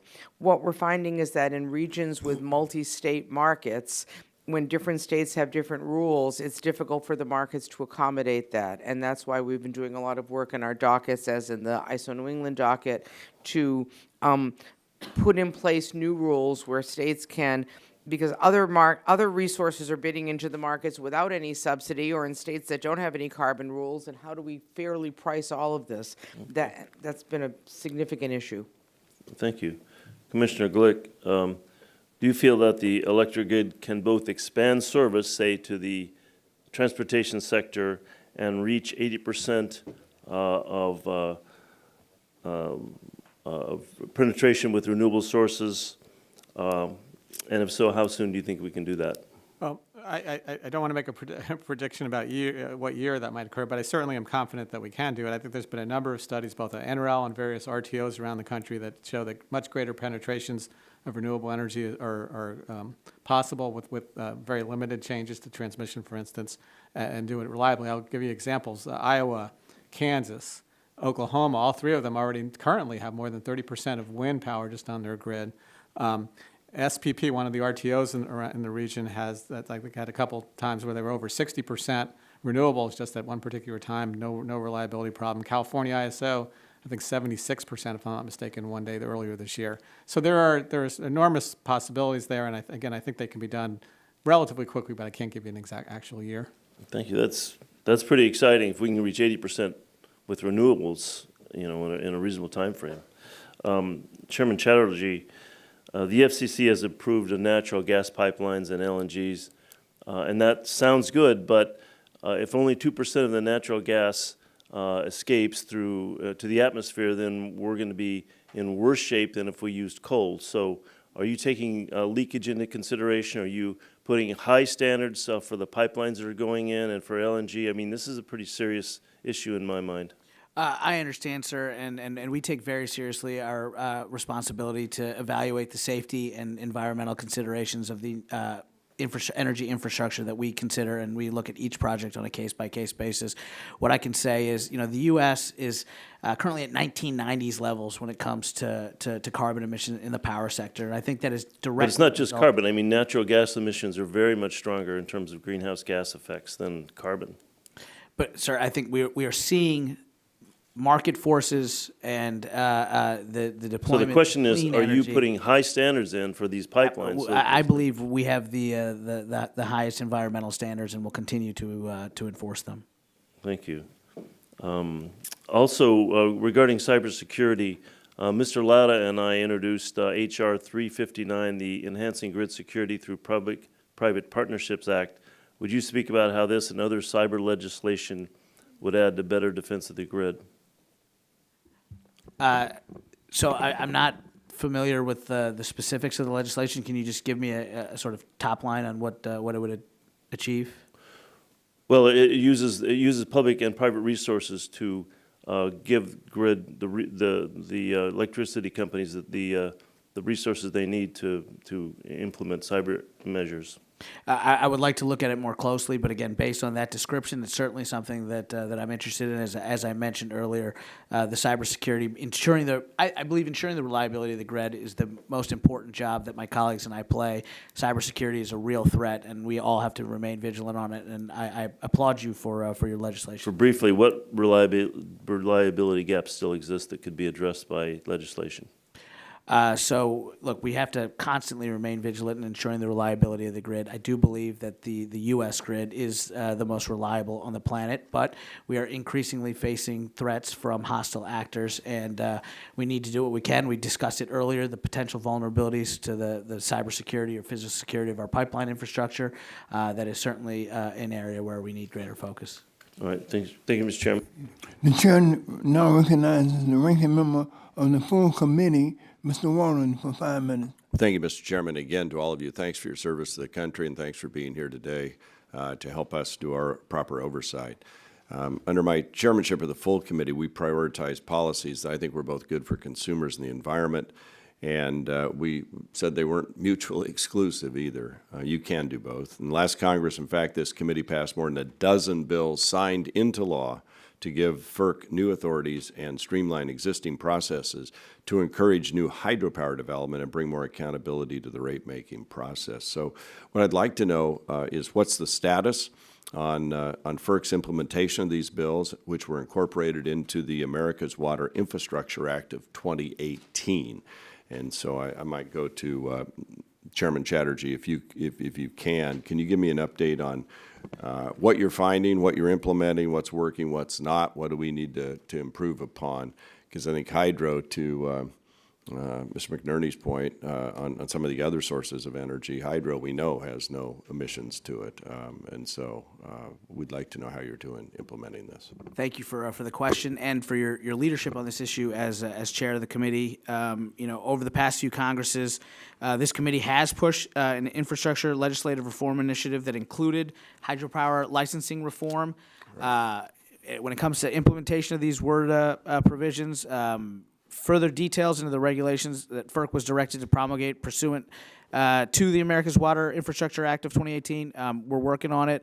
I think that shared decision-making in the regulation of hydropower projects has complicated the Commission's efforts to timely and efficiently process applications, in particular these large, complex relicense applications in certain regions, and therefore I totally support the efforts that you all have made to streamline the hydropower review process.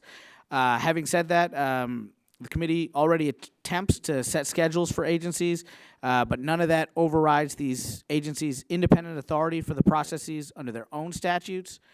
Statutory requirements give other agencies a significant role in the licensing process, thus limiting our Commission's control of the cost, timing, and efficiency of licensing, but it's something that we take very seriously in our work. But in terms of implementing the regulations to implement these laws, what should we look for in terms of timing on that? We don't like to make predictions on timing, but please know that we're taking it very seriously. All right, good.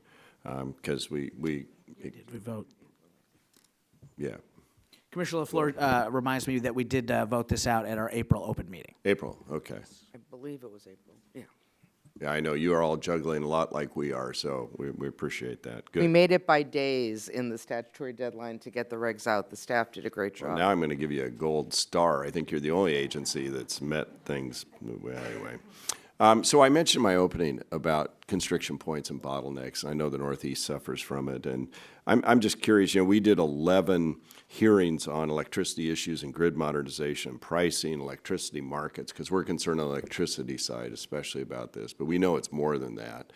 And I just wonder what kind of barriers you've identified to the development and deployment of new technologies that will harden the grid, reduce emissions, and allow for new transmission infrastructure. What are you seeing on the ground, around the country, that we need to be aware of that's holding back our ability to get more less emitting energy sources onto the grid?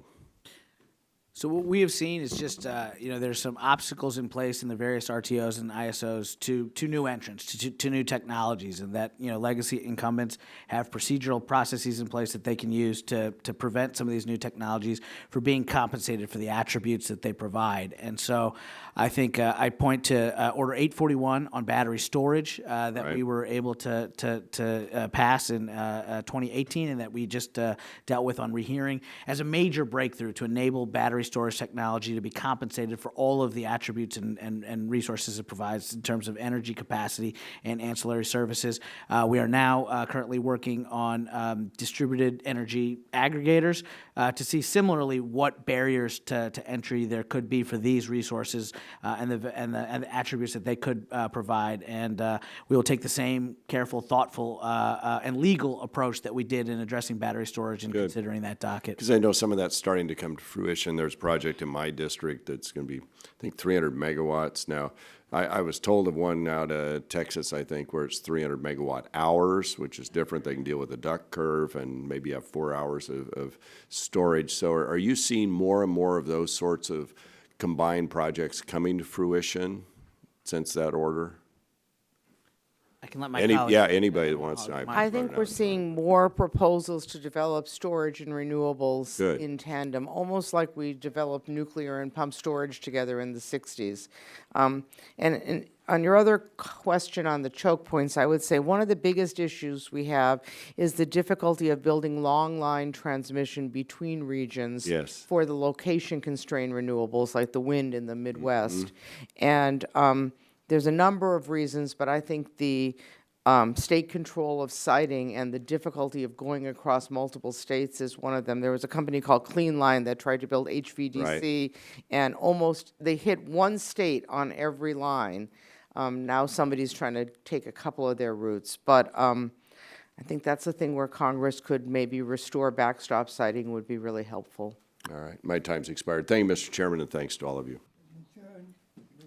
Now recognizes Mr. Tucker for 5 minutes.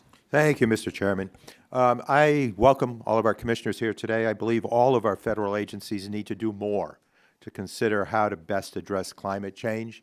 I believe an approach that is science-based, evidence-based is essential. Commissioner LaFleur mentioned earlier that it's difficult with climate processes that are different in each of the states or regions. We need a national approach. It's time for us to get into gear. That being said, Commissioner Glick, I was very happy to see your recent law review article about FERC and climate change. Commissioner, do you believe FERC can and should be doing more under its existing obligations to consider climate change? I know we heard from a couple of our commissioners. I'd like to hear from you. Well, as I mentioned earlier, the Commission is not an emissions regulator. Obviously, that's up to EPA and the states and other branches of the federal government. But I do think there's a lot of things that we do, and that was the purpose of that article that I jointly wrote with one of my advisors, is that there's a lot of things that we do that have a significant impact. And the chairman mentioned eliminating barriers to newer technologies, storage, distributed energy resources, wind, solar. That certainly would be very helpful. Building more transmission to access remotely located renewable resources, certainly another benefit. And then as we discussed earlier, just our analysis when we consider the public interest, whether it be a hydroelectric license or a natural gas pipeline or LNG facility, we're supposed to consider the environmental impacts, and I think we definitely need to take greenhouse gas emissions into account. Thank you. And I'd like to focus on a few areas where barriers for market participation exist, many of which, in my view, are inhibiting our electricity system's transition to one that is cleaner. Chairman Chatterjee, I would like to thank you for your leadership in ensuring that storage can compete in markets.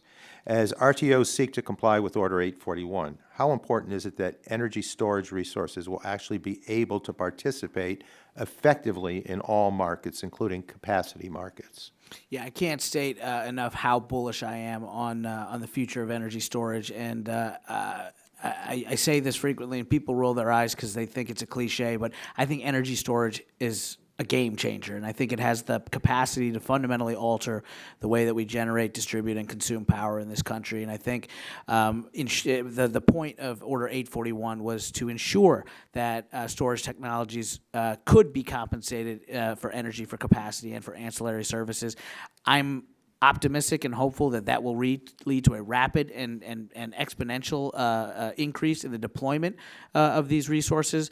I think increasingly seeing storage coupled with renewable resources like solar could address some of the intermittency and reliability concerns and will really accelerate the deployment of clean energy technologies, which is good for America, which is good for the economy, and is good for the environment.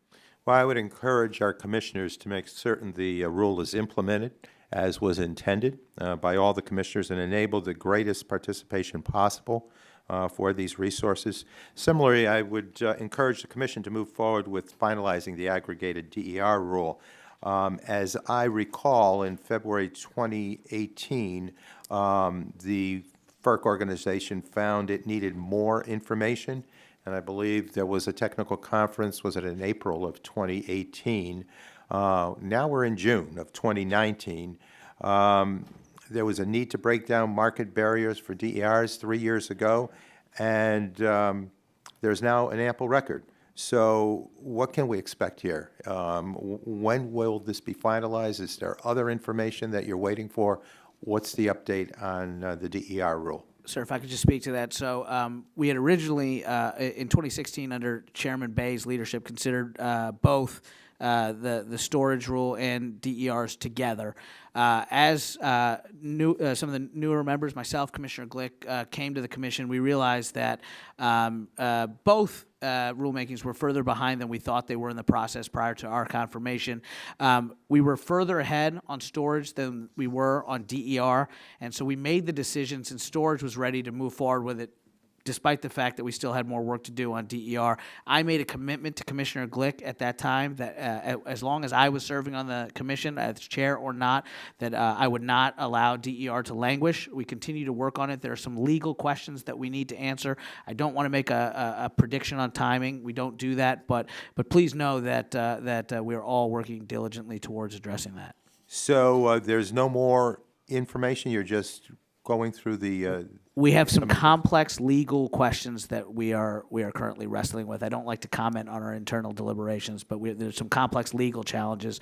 I do believe we have a sufficient record. It's just we may need some additional things to address some legal questions. Okay, I would just hope that we could complete that as soon as possible, because Yes, it's sir. so important to the future of the industry. Thank you. With that, I yield back, Mr. Chair. The chair now recognizes Mr. McKinley for 5 minutes. Thank you, Mr. Chairman. Earlier this year, Secretary Moniz, former Secretary Moniz, came out with a statement that he was saying that there's we just don't have enough battery backup.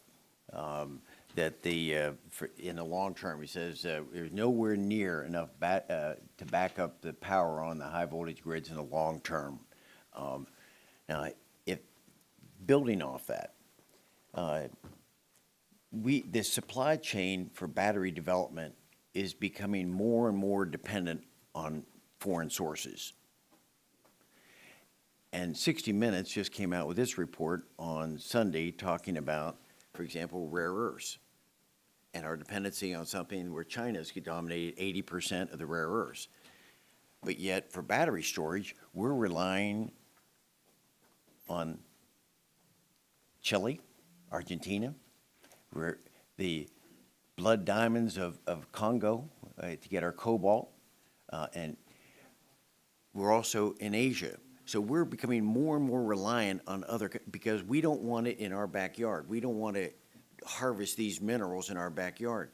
How is that going to interact our ability to sustain or to develop this battery storage capability if we're depending on other nations? So, Secretary Chatterjee, could you tell us a little bit about that, please?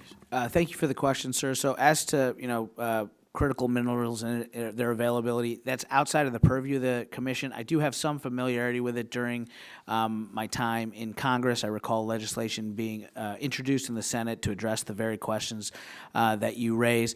I will say from our standpoint as an economic regulator, I can't speak to the supply chain and what component parts go into battery technology.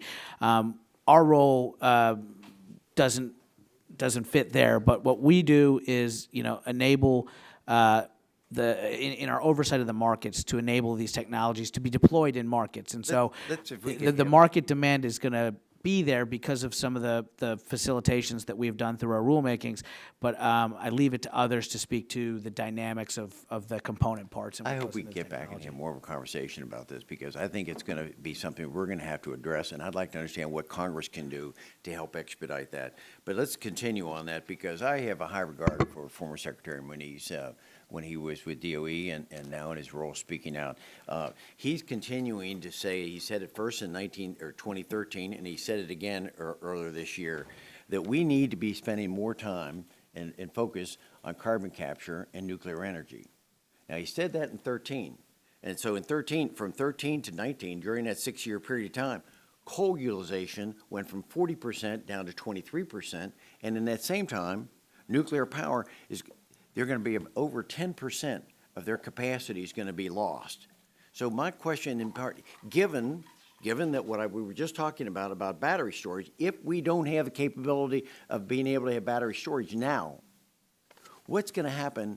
What is the challenge to the grid for dependability, reliability, and resilience if we're losing more coal production and we're losing more nuclear and we don't have battery storage?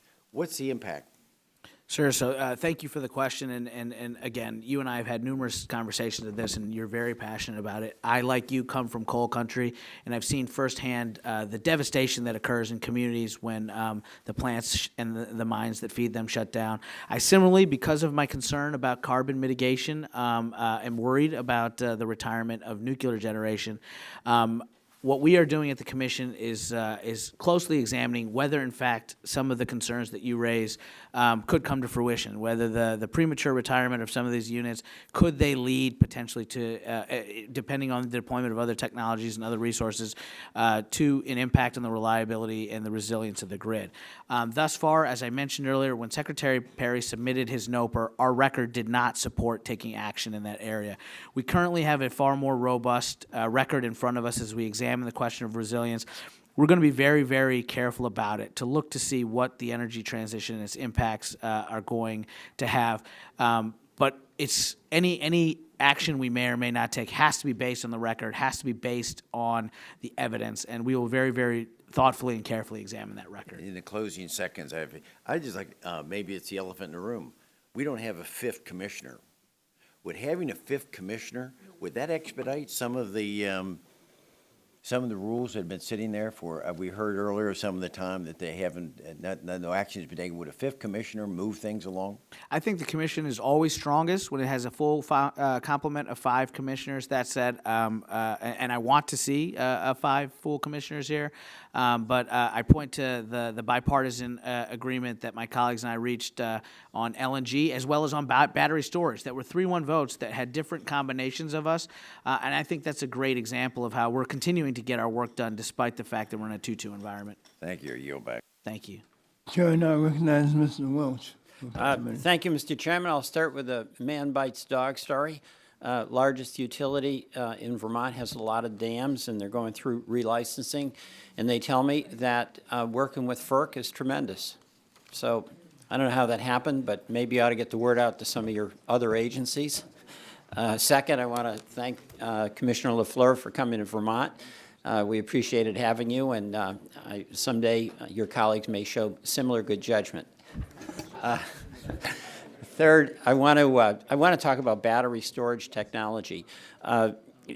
Last week, I visited a company in South Burlington, Vermont, called Dynapower, and it's, by most standards, a small company, a couple of hundred people, big by Vermont. But it's doing cutting-edge work on battery storage, and we've talked a bit about the incredible benefit to reduce peak demand. And I want to thank you for your Order 841. which was a great step in integration of storage into the wholesale markets. But we do have some issues. In PJM, there's a proposed method to use a 10-hour duration test, as I understand it, to qualify energy storage for capacity market participation. This is what I learned from the Dynapower folks. But most commercial and industrial facilities, which could provide really good resources to the grid, do not require a 10-hour duration system, and the cost would be prohibitive. In MISO transmission service charges are being inappropriately applied to storage. It charges at the instruction of the grid operator. So there's similar examples, I guess, in NYSIO and the Southwest Power Pool. So on one hand, I thank you very much for your work on Order 841, but we really want to ensure that storage can undertake market operations that fully realize the value of their flexibility. So I'll start with you, Mr. Chairman. Can you comment on your view on how these efforts and how FERC intends to support full use of the storage resources, which, in addition to saving money and reducing carbon emissions, is just a tremendous growing part? Sure. As I've stated repeatedly, I'm very proud of the rule, and I think it's a tremendous achievement. And I think the implementation challenges that you're pointing to demonstrate the sheer gravity of the rule and its implications and how really significant it may be. I think we may look back and say that Order 841 was, a foundational block of transitioning our energy future. So as the compliance filings come in, as the various RTOs and ISOs sort through some of the complexities that you're referring to, we will consider those compliance filings as they come in, and I think my colleagues and I will all do our part. Well, I appreciate that, because there's got to be practical adjustments made as a result of what's going on in the field. You want to comment on that, Commissioner LaFleur? But thank you for that. Yes, I can't comment on the specific PJM dispute that you mentioned, because I believe that's pending, but your questions and what you hear from the battery manufacturers show that the devil's really in the details. It's easy to say we want the market rules to be fair to storage, but figuring out where all the landmines are, where the rules have been written for other resources, requires the various storage providers to come in and tell us, and requires detailed work at each RTO. A few years ago, when we did Order 755 on frequency regulation, we had a company called Beacon Power in upstate New York come in and tell us they weren't getting paid right for the timing following the signal, and we had to get really picky-dicky in explaining how to change the rules, but we later did change the frequency regulation rules. That's great. I don't have much small example. I don't have much more time, but it's very reassuring to hear that, because you do the rule and then it's out in the field, and then there's got to be information back from the field. And when, for instance, if Dynapower gets back to you with real-world information, you'll pay attention to that, is what you're telling me, and that's really reassuring. The one final question. A number of us were interested in distributed energy resources, and we wrote a letter. I had a letter on the topic to FERC, and I appreciated your response. That was some time ago. And it appears we share a goal. But my question is this. We're 2.5 years since the original proposed rule, and over a year since the technical conference on DER was held. In recognizing this timeline, what's FERC's plan to finalize the rule on DER participation in wholesale markets? Thank you for the question. I'll be very brief. Congressman Tonko asked the same. We originally were doing DERs and batteries storage together. When we came, when Commissioner Glick and I were confirmed to the commission, we saw that storage was further ahead than DERs, so we severed the two dockets and completed storage because we didn't want to delay it while we sorted through the complexities of DERs. We are now actively working towards that. I made a commitment to Commissioner Glick that we would not allow DERs to languish, and I intend to honor that. And so there are some complex legal issues that have arisen, and we're just sorting through whether that will require more process or not. Chair now recognizes Mr. Griffin for 5 minutes. Thank you very much, Mr. Chairman. They've called votes, and so I'll try to rifle through what I have. But first, I have to say congratulations to you, Commissioner McNamee. The Commissioner and I have worked together for many years at the state level, and I'm now glad to be able to work with you at the federal level as we go over a lot of issues. Appreciate the Commission's work on executing the rulemaking process for the Promoting Closed-Loop Pump Storage Hydropower Act, which was my bill from last session. Also appreciate the Commission-led workshop on closed-loop pump storage. That being said, Chairman McIntyre had a review going on about current pipeline approval processes based on the FERC 1999 standing policy. I would hope that you all would continue that. Chairman Pallone of this committee mentioned earlier about having two pipelines, going side by side, and the Commission doesn't look at that. That's one of the reasons why I introduced the Pipeline Fairness and Transparency Act. Maybe you need two pipelines going side by side or close together. Maybe you don't, but the Commission ought to be able to look at that. And I will tell you that one of the concerns that comes up there is affecting how landowners' rights are being considered. And I appreciate your comments earlier this year, and speaking with Commissioner McNamee, I know he's concerned about some of these issues too, that people at least get heard and know that somebody's listening, because it has seemed that sometimes there's some deafness, or in the past has been some deafness there.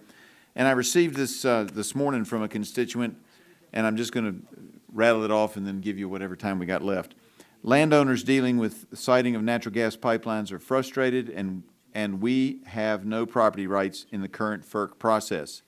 There are lots of assurances that our rights are respected, and the companies advertise that they will work with landowners. However, our experiences prove all of that to be patently untrue. My experience is that they won't consider the needs of my family's existing business, a farm of over 117 years. We have asked repeatedly that they move the pipeline to the edges of our fields so that we can fully respect the pipeline as we go about our business. They insist on bisecting 9 fields and will destroy the terraces in one of our fields. They have the opportunity to move the line within our property, thus not affecting anyone else, but they won't. And the concern that, and she's getting hit twice, she lives in my district near the Mountain Valley Pipeline, and her property is a family farm that she hopes to retire to that's being dissected by the Atlantic Coast Pipeline. And so these are the concerns that people have out there. I know you can't fix everything, but she wants to know, and I do too, what are the FERC commissioners doing to understand landowners' rights, to make landowners believe that they see the documents that we file, that you all see, and to hear the statements that we make at hearings, and that those needs are being considered. And I know that you have some thoughts on that, Chairman, if you could, very quickly. Yes, sir. So I mentioned earlier, we're trying to make some improvements to our website and our process. We do have a landowner hotline so that the commission can be made aware of these kinds of considerations. I think we need to do better. We can do better. I think energy infrastructure is critical. It's important, but we have to ensure that we are respectful of landowners and their considerations and their rights. I also think it's incumbent upon project sponsors to be more responsive. The landowner and the project sponsor are going to have, a long-term relationship, and I think it's important that project sponsors be responsive and be respectful of these landowners' considerations. Yeah, and I don't know the lay of the land, but when a farmer's telling me a family farm that's over 100 and some years in the family, you could move it on their property. It may be a little bit more expensive, but it seems to me that would be a reasonable accommodation. And one thing that you have expressed to me in the past that I take very seriously is we need to do a better job at the commission of hearing out people's concerns. And if that means if landowners are seeking, public comment, an opportunity to present their considerations to the commission, we need to be responsive to that. My understanding is that you've been frustrated because in the past, maybe a few years ago, we weren't as responsive to that. I want you to know that you have a commitment from me that we are going to take those kinds of things seriously. I appreciate that, and I yield back. The chair now recognizes Ms. Custer for 5 minutes. Thank you very much, Mr. Chair, and we have been called to vote, so I will make my remarks short, but I want to join my colleague in a bipartisan concern. We had this very same issue in my district in New Hampshire with a pipeline and lots of obvious concerns by homeowners, by towns, by one town where it was on the map to cross a small stream in that community 12 times. I just had the impression that these people hadn't even come to New Hampshire, or at least gotten out of the truck to see, was proposed to go right between two schools that were a couple of 100 yards apart. So, and I'd invite my Republican colleague to join us. I'm joining Congresswoman Jan Schakowsky and Joe Kennedy today, introducing legislation to establish an Office of Public Participation at the FERC to elevate the voices of average Americans and ensure that they have a seat at the table when FERC makes approval decisions. We can only ask so much of you if it's not within your purview to take that into consideration. So that was the main concern I wanted to raise. The second thing, though, is about the issue of climate change. And in New Hampshire, as in districts all across this country, I believe that climate change poses a very real and existential threat to human life. And I think we can look no further than the Trump administration's own national climate assessment, outlining that without dramatic reductions in greenhouse gas pollution, our economy will lose hundreds of billions of dollars in the coming decades, and not to mention the irreversible impact on human health and environment. So I just want to ask you, Commissioner LaFleur, my constituents voice concerns repeatedly.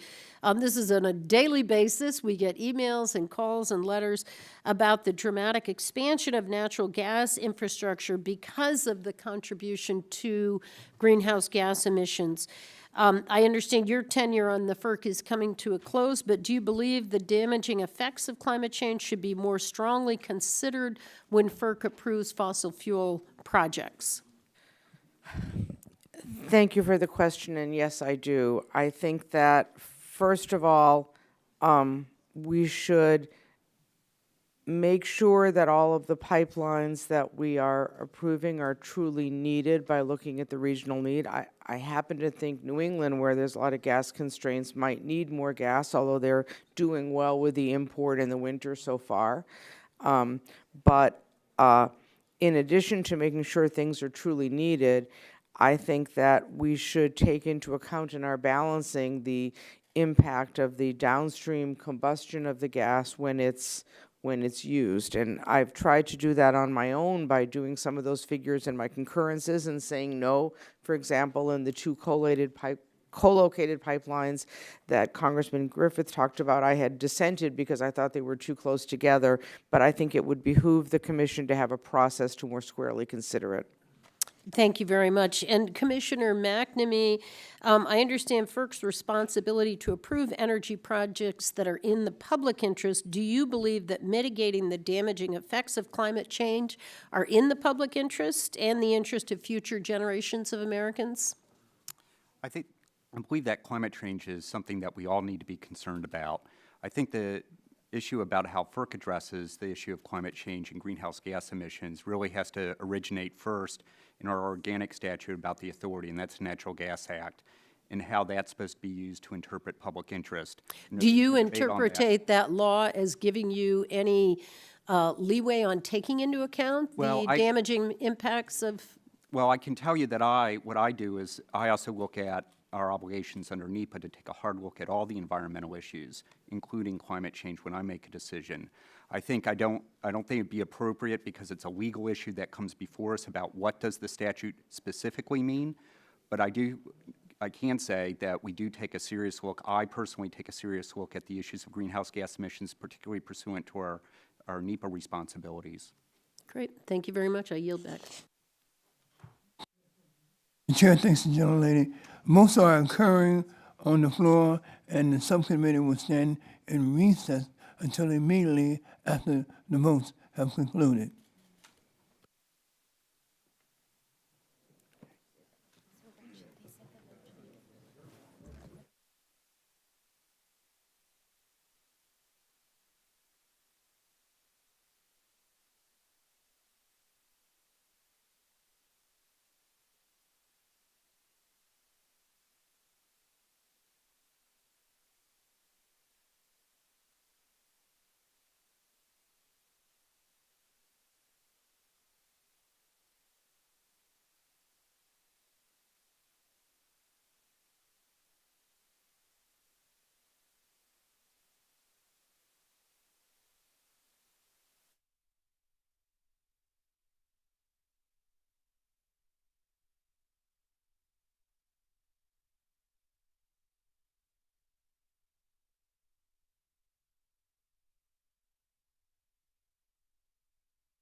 Committee will come back in order, and the chair recognizes Mr. Flores from Texas for 5 minutes. So thank you. I appreciate all of our FERC commissioners for joining us today. I have a question for Commissioner Glick. You have dissented against the approval of some recent energy infrastructure projects that are integral to our country's energy security, national security, and economic opportunity, including the Port Arthur LNG export project in my home state of Texas.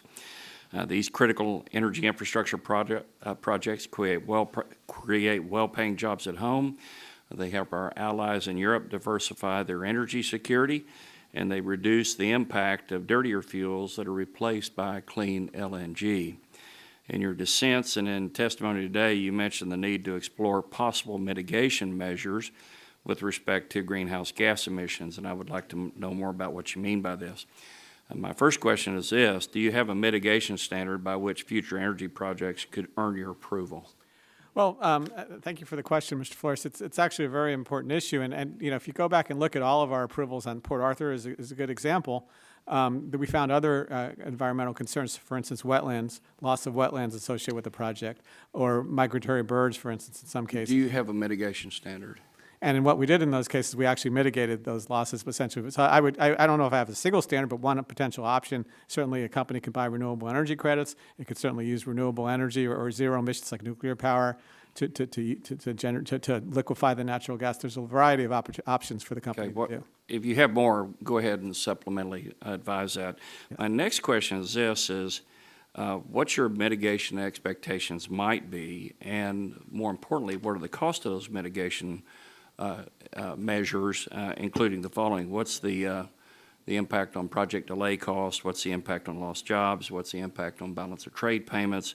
What's the environmental impact while the prospective consumers using a dirtier fuel that would have been replaced by the fuel that you're dissenting, coming from the project against which you're dissenting, and then the lost tax revenue to the federal government as well as the impact on the deficit? Those are all relevant points, and I think that we're required to consider what's in the public interest, and all those issues need to be considered as well. But if we find an environmental impact to be significant, we have to figure out whether that impact can be mitigated or not. And in this case, in the LNG facilities, we specifically said we're not going to consider that, and that's where I think the commission erred, and the courts have agreed so far. Okay. What I'd like to get you to do is supplementally advise as to what the cost of the mitigation is because of the dissents. You would? I will try my best. Okay, thank you. Chairman Chatterjee, I have a question for you. This has to do with the power markets. In Texas, ERCOT allows large consumers to participate in the power market. That drives competition, innovation, efficiency. It has also brought more renewable into the Texas grid. It's my understanding that our neighboring RTO, the Southwest Power Pool, has only one large consumer, that's Walmart, which joined a while back. And Texas has about 170 consumer members by comparison. FERC recently ruled regarding a fee at SPP that some consider to be a hefty barrier to participating in the market. While the good news is ERCOT is not subject to FERC jurisdiction, and most Texans want to keep it that way. Texas consumers are benefiting by having that other 170 large voices as part of the market. And I think the country can learn from the experience of ERCOT. So what are other RTOs opening up their membership to more diverse consumer technology interests to help drive up choice, to improve efficiency, to improve the implementation of additional renewable energy sources into their grids, and to additional clean energy supply? So obviously, as you referenced, Congressman, we don't have ERCOT's not jurisdictional to us, so I don't have as much visibility into what goes on in Texas. I learned my lesson: don't mess with Texas. But, that's a good idea. Each of the different RTOs and ISOs have various different, governance approaches as well. These are just different organizations. So what I can speak to is that all of these entities can and should learn from each other, including from ERCOT. Okay, that actually answers my second question, is that should the other RTOs move in the same direction that ERCOT has, and that the SPP has been blocking, but now they're starting to try to move that direction? There's different challenges and opportunities in different parts of the country. I'm not certain. There are no one-size-fits-all approaches, but we can all do better to learn from each other. And Chairman Glick will provide the rest of our questions supplementally. Thank you. I yield back the balance of my time. Chair thanks the gentleman from Texas and recognizes himself for 5 minutes for questions. I want to thank the real chairman, for holding the important hearing, and for all of our commissioners for being here today. As I mentioned in my opening statement a little bit earlier, I'm increasingly concerned about the regional transmission organizations, or RTOs, and their governing structures. My state benefits from the wholesale market competition in ISO New England, and that means that it is affected by the decisions made by NEPOOL, the sole formal stakeholder advisory group for ISO New England. However, my fellow citizens and I have no idea who makes decisions or how they are made at NEPOOL, because unless you are a member, you can't even observe any meeting or proceeding, let alone talk about it publicly. Other RTOs benefit from governance structures that enjoy slightly more transparency. Still, I believe that more has to be done. Transparent and fair representation in governance is good governance. All parties, from generators to ratepayers to regulators, deserve this. In addition, regional markets operated by the nation's RTOs continue to grow in size and complexity. Mr. Glick, you pointed out earlier your experience in the private sector and about the importance of stability. In my region, for example, ISO New England has now run 14 different forward capacity auctions under 14 separate sets of rules. Finally, RTO rules are also increasingly effectively create new public policies. Some regional grid operators are debating whether to adopt new rules to compensate fuel security. Yet RTOs are governed by industry stakeholders, many of whom have an incentive to earn revenues through higher prices in these markets. So, beginning with Commissioner LaFleur and Commissioner Glick, are you concerned about certain stakeholder groups that have an outsized amount of power in some RTOs with the current structures of governance? Ms. LaFleur. I do think these are important issues. I was on the commission when we did the 719 compliance orders, and we looked at the stakeholder processes of each RTO and basically found them acceptable. They had different sets of stakeholder bodies and so forth. But I agree with what I've heard said earlier, that it's probably a good time for a relook. I think that initially the transmission owners probably batted above their weight, because they were the ones that had to decide to go into the RTOs, and so the RTOs were so grateful to have them. They seem to have a louder voice. I would say recently we've been hearing more from the generation sector, because with all of the changes in resources, they're on the hot seat, and no group should have more power than their role in the stakeholders. So I think we have to be vigilant toward it, and it's probably worth a relook. Should the public have more access, even just as a passive observer? Well, you know, we have a case pending rehearing on press access to NEPOOL, which the commission ruled that we didn't have jurisdiction over under the from the CAISO case. But I think most members of the public can afford to take the time off from work to go to all of the stakeholder meetings of their RTO. So bodies that represent them, be they consumer groups, to the Madam Chair, excuse me, Commissioner, that's all, the press is that's also the. I can't comment on that because that's still pending. Understood. But I think Mr. Glick, Glick, wrote please. separately, so I'll let him talk. Yeah, well, I certainly can't comment on the existing proceeding, which is on rehearing, but I will say what we did previously, which is Commissioner LaFleur is exactly correct. We actually said we didn't have jurisdiction. That's because the courts have told us that we only have jurisdiction over practices affecting jurisdictional rates. Having said that, I wrote separately because I agree with you, Congressman Kennedy, that transparency is a very important element of appropriate RTO functioning. And to the extent that we're keeping the press out, or we're keeping the, people out from knowing what's actually happening behind the closed doors, we're not actually having the type of transparency, and we're not engaging in the independence that RTOs and ISOs are supposed to represent. Thank you. Now, only a minute left here, so a little bit quickly. But Chairman Chatterjee, has the Commission considered reforms to RTO governance to ensure that the public interest is better represented in these organizations? Absolutely. Congressman, I agree with the concerns that you're raising and want to associate myself with the comments of my colleagues. I believe in consumer protections and transparency. The one thing that I would caution is, as I mentioned in speaking with Congressman Flores, each of these different RTOs and ISOs is a completely different entity with different structures. And so I'm not certain a one-size-fits-all approach could work here. Mm-hmm. What we currently do to address these matters is, as you know, again, we can't speak to it because it's on rehearing at NEPOOL, but when these matters come up, we take them up on a case-by-case basis. And I think we all have to be vigilant in ensuring that that this transparency and consumer protection are in place. I just have to caution that a one-size-fits-all approach might not work. Understood. I'll close with my last 2 seconds by commending my colleague, Representative Jen Schakowsky, who has been a champion for consumers throughout her career, and she's introducing a public engagement at FERC Act, which would ensure that FERC establishes the Office of Public Participation in Consumer Advocacy, which I think a few of you have mentioned already. I'm over time. I will recognize the gentleman from Michigan for 5 minutes. I thank the chairman. We hang around long enough, we move up, don't we? But thanks to the... Give me 35 years and we'll get there. Thank you. Thanks to the panel as well. You've hung around longer than any of us, I think, so I appreciate you being here. Chairman Chatterjee, no, you've been here long enough. I'm gonna give you all a question. See if you can answer it. If anybody can tell me what was playing on the radio at the top of the charts at this point in 1978. You remember? Star Wars was in theaters. Talking about the sure charts. I know people are probably listening to it on their Walkman or record player. Paul McCartney and the Wings, with a little luck. And I remember that because I was hoping to graduate from graduate school about that time with a little luck, and it did take place.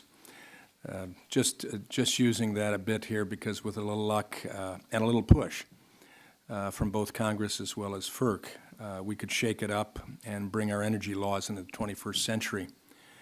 And lower costs for consumers. And that's, I think, for at least for most of us up here, that's what it's about with the quality. 3 years ago, FERC held a technical conference to discuss what needed to be done to modernize the rules implementing PURPA, a law passed in 1978, with a little luck. This issue is incredibly important in many areas of the country, especially mine.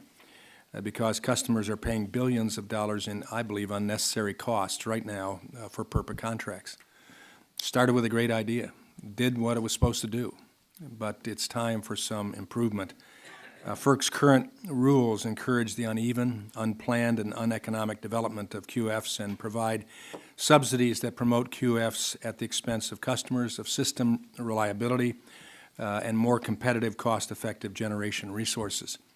For example, Consumers Energy in my district currently has over 2,000 megawatts worth of PURPA contracts for 20-year terms pending in the queue. These would lock in prices around $54 per megawatt hour compared to the 5-year average of $34 per megawatt hour that could be purchased from the MISO market. If consumers is forced to buy all of this power at these above market rates, it equates to Michigan customers paying more than $1.5 billion over the life of the 20-year contracts. Significant dollars. I've introduced H.R. 1502, as you know, the PURPA Modernization Act, to help address these issues. But there are several issues that don't need to be addressed, I believe, through statutory change. The Commission could simply act and amend the rules, I believe. FERC's 1 mile rule, for instance, which developers game to force legally enforceable obligations onto utilities, is written into FERC's regulations. Mr. Chairman, yes or no, is this something FERC could address on its own? Yes. Often developers will split projects into smaller megawatt projects in order to come in under the 20 megawatt threshold for organized markets. FERC has already reinterpreted the threshold for non-competitive entry into these markets from 80 megawatts to 20. In light of developers gaming this rule, could FERC lower this threshold on its own? Yes, we could. It's good to know. Does it make sense to allow utilities to competitively bid renewables to set PURPA avoided costs? And is there any help or guidance FERC could give to states to help come up with more accurate avoided cost calculations to better follow the spirit of and the intent of PURPA? I don't want to get into any internal deliberations or conversations I'm having with my colleagues, but it is something that we could do within our regs. So it's capable of doing that. Yes, sir. It comes down to the willingness to do these things. Well, these are important. I mean, they're key components of my legislation, but relief is needed before I think Congress will be capable in its processes of acting on it. So I would truly encourage FERC to push as far as you can into bringing PURPA into the 21st century, into something that truly does do what it was intended to do and has done well, but now is doing well at an expense that's unnecessary. And so I appreciate that. To quote Paul McCartney in the Wings again, there's no end to what we can do together. I won't sing it for you, but I look forward to working with you to modernize our current state of affairs. Thank you. I yield back. Gentleman yields back. I'm going to yield myself 5 minutes for a few questions.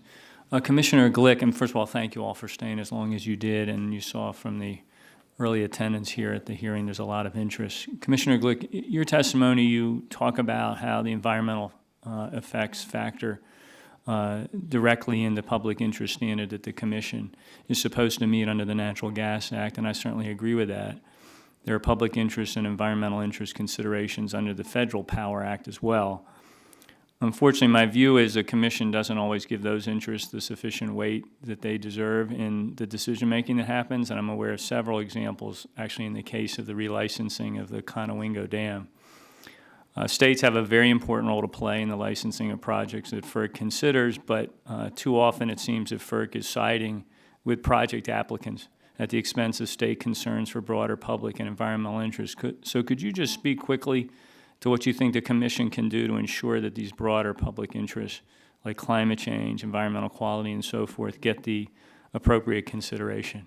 Well, as you mentioned, we have a very broad public interest standard in terms of our hydroelectric licensing responsibilities as well. So I think certainly on climate change, we certainly need to take that into account, the zero emissions qualities of hydropower, for instance. But on those other environmental issues that you mentioned, it's my understanding the way the process works, whether it be the state agencies pursuant to Section 401 of the Clean Water Act or various, the resource agencies, the Fish and Wildlife Service, for instance, that they actually have the ability and the authority to impose conditions on those licensing process, and we have to include those conditions in our licenses. Well, I hope those continue to get the attention, as I say, that is warranted in terms of making sure the process lands in the right place. As you're aware, I'm sure Exelon Corporation applied for a new 50-year hydropower license to operate the Conowingo facility in August of 2012. After extensive discussions between the state and Exelon and several iterations of applications to the Maryland Department of the Environment, the state of Maryland issued a water quality certificate to Exelon in April of last year. Unfortunately, as you probably also know, the situation is still not resolved. Exelon has opposed the conditions that Maryland attached to the water quality certificate. But early on in this project, FERC denied several study requests that Maryland made, denials that actually created delays and additional haggling between the state and Exelon. The Federal Power Act requires applicants to submit, quote, satisfactory evidence, unquote, to demonstrate that an applicant has complied with state laws. And my concern is that the administration's proposed policy changes on state oversight of water quality certification could weaken our efforts to achieve clean water in the Chesapeake Bay. How would you describe the appropriate role of state participation in FERC licensing in light of what I've just described? Well, I don't want to speak specifically about the Conowingo Dam because that's a pending matter, I think, before the Commission. But I think we have the responsibility and to actually defer to the states under Section 401 of the Clean Water Act. Well, thank you for that. I think overall the Commission could probably be doing more to cooperate with states, really view it as a collaborative effort and ensure that licensees provide sufficient information early in the licensing process to support state decisions that ensure projects are operated in compliance with state law. The Commission's mandate to give equal consideration, I repeat that, equal consideration to natural resources and environmental quality should translate into greater support for ensuring that older hydropower projects are held to modern environmental standards. And I know that can be tricky, but it's really critical that that happen. And so let me just close by saying that the state of Maryland also has been working with neighboring states and the states within the Susquehanna River Basin to improve water quality conditions in the Chesapeake Bay. We really take that as our signature charge, in a sense, on the environmental front because we are where the watershed meets the bay. And we take that very seriously. All of the states continue to work on programs to reduce sediment and nutrient inputs into the watershed. The Conowingo facility has to be part of that solution as well.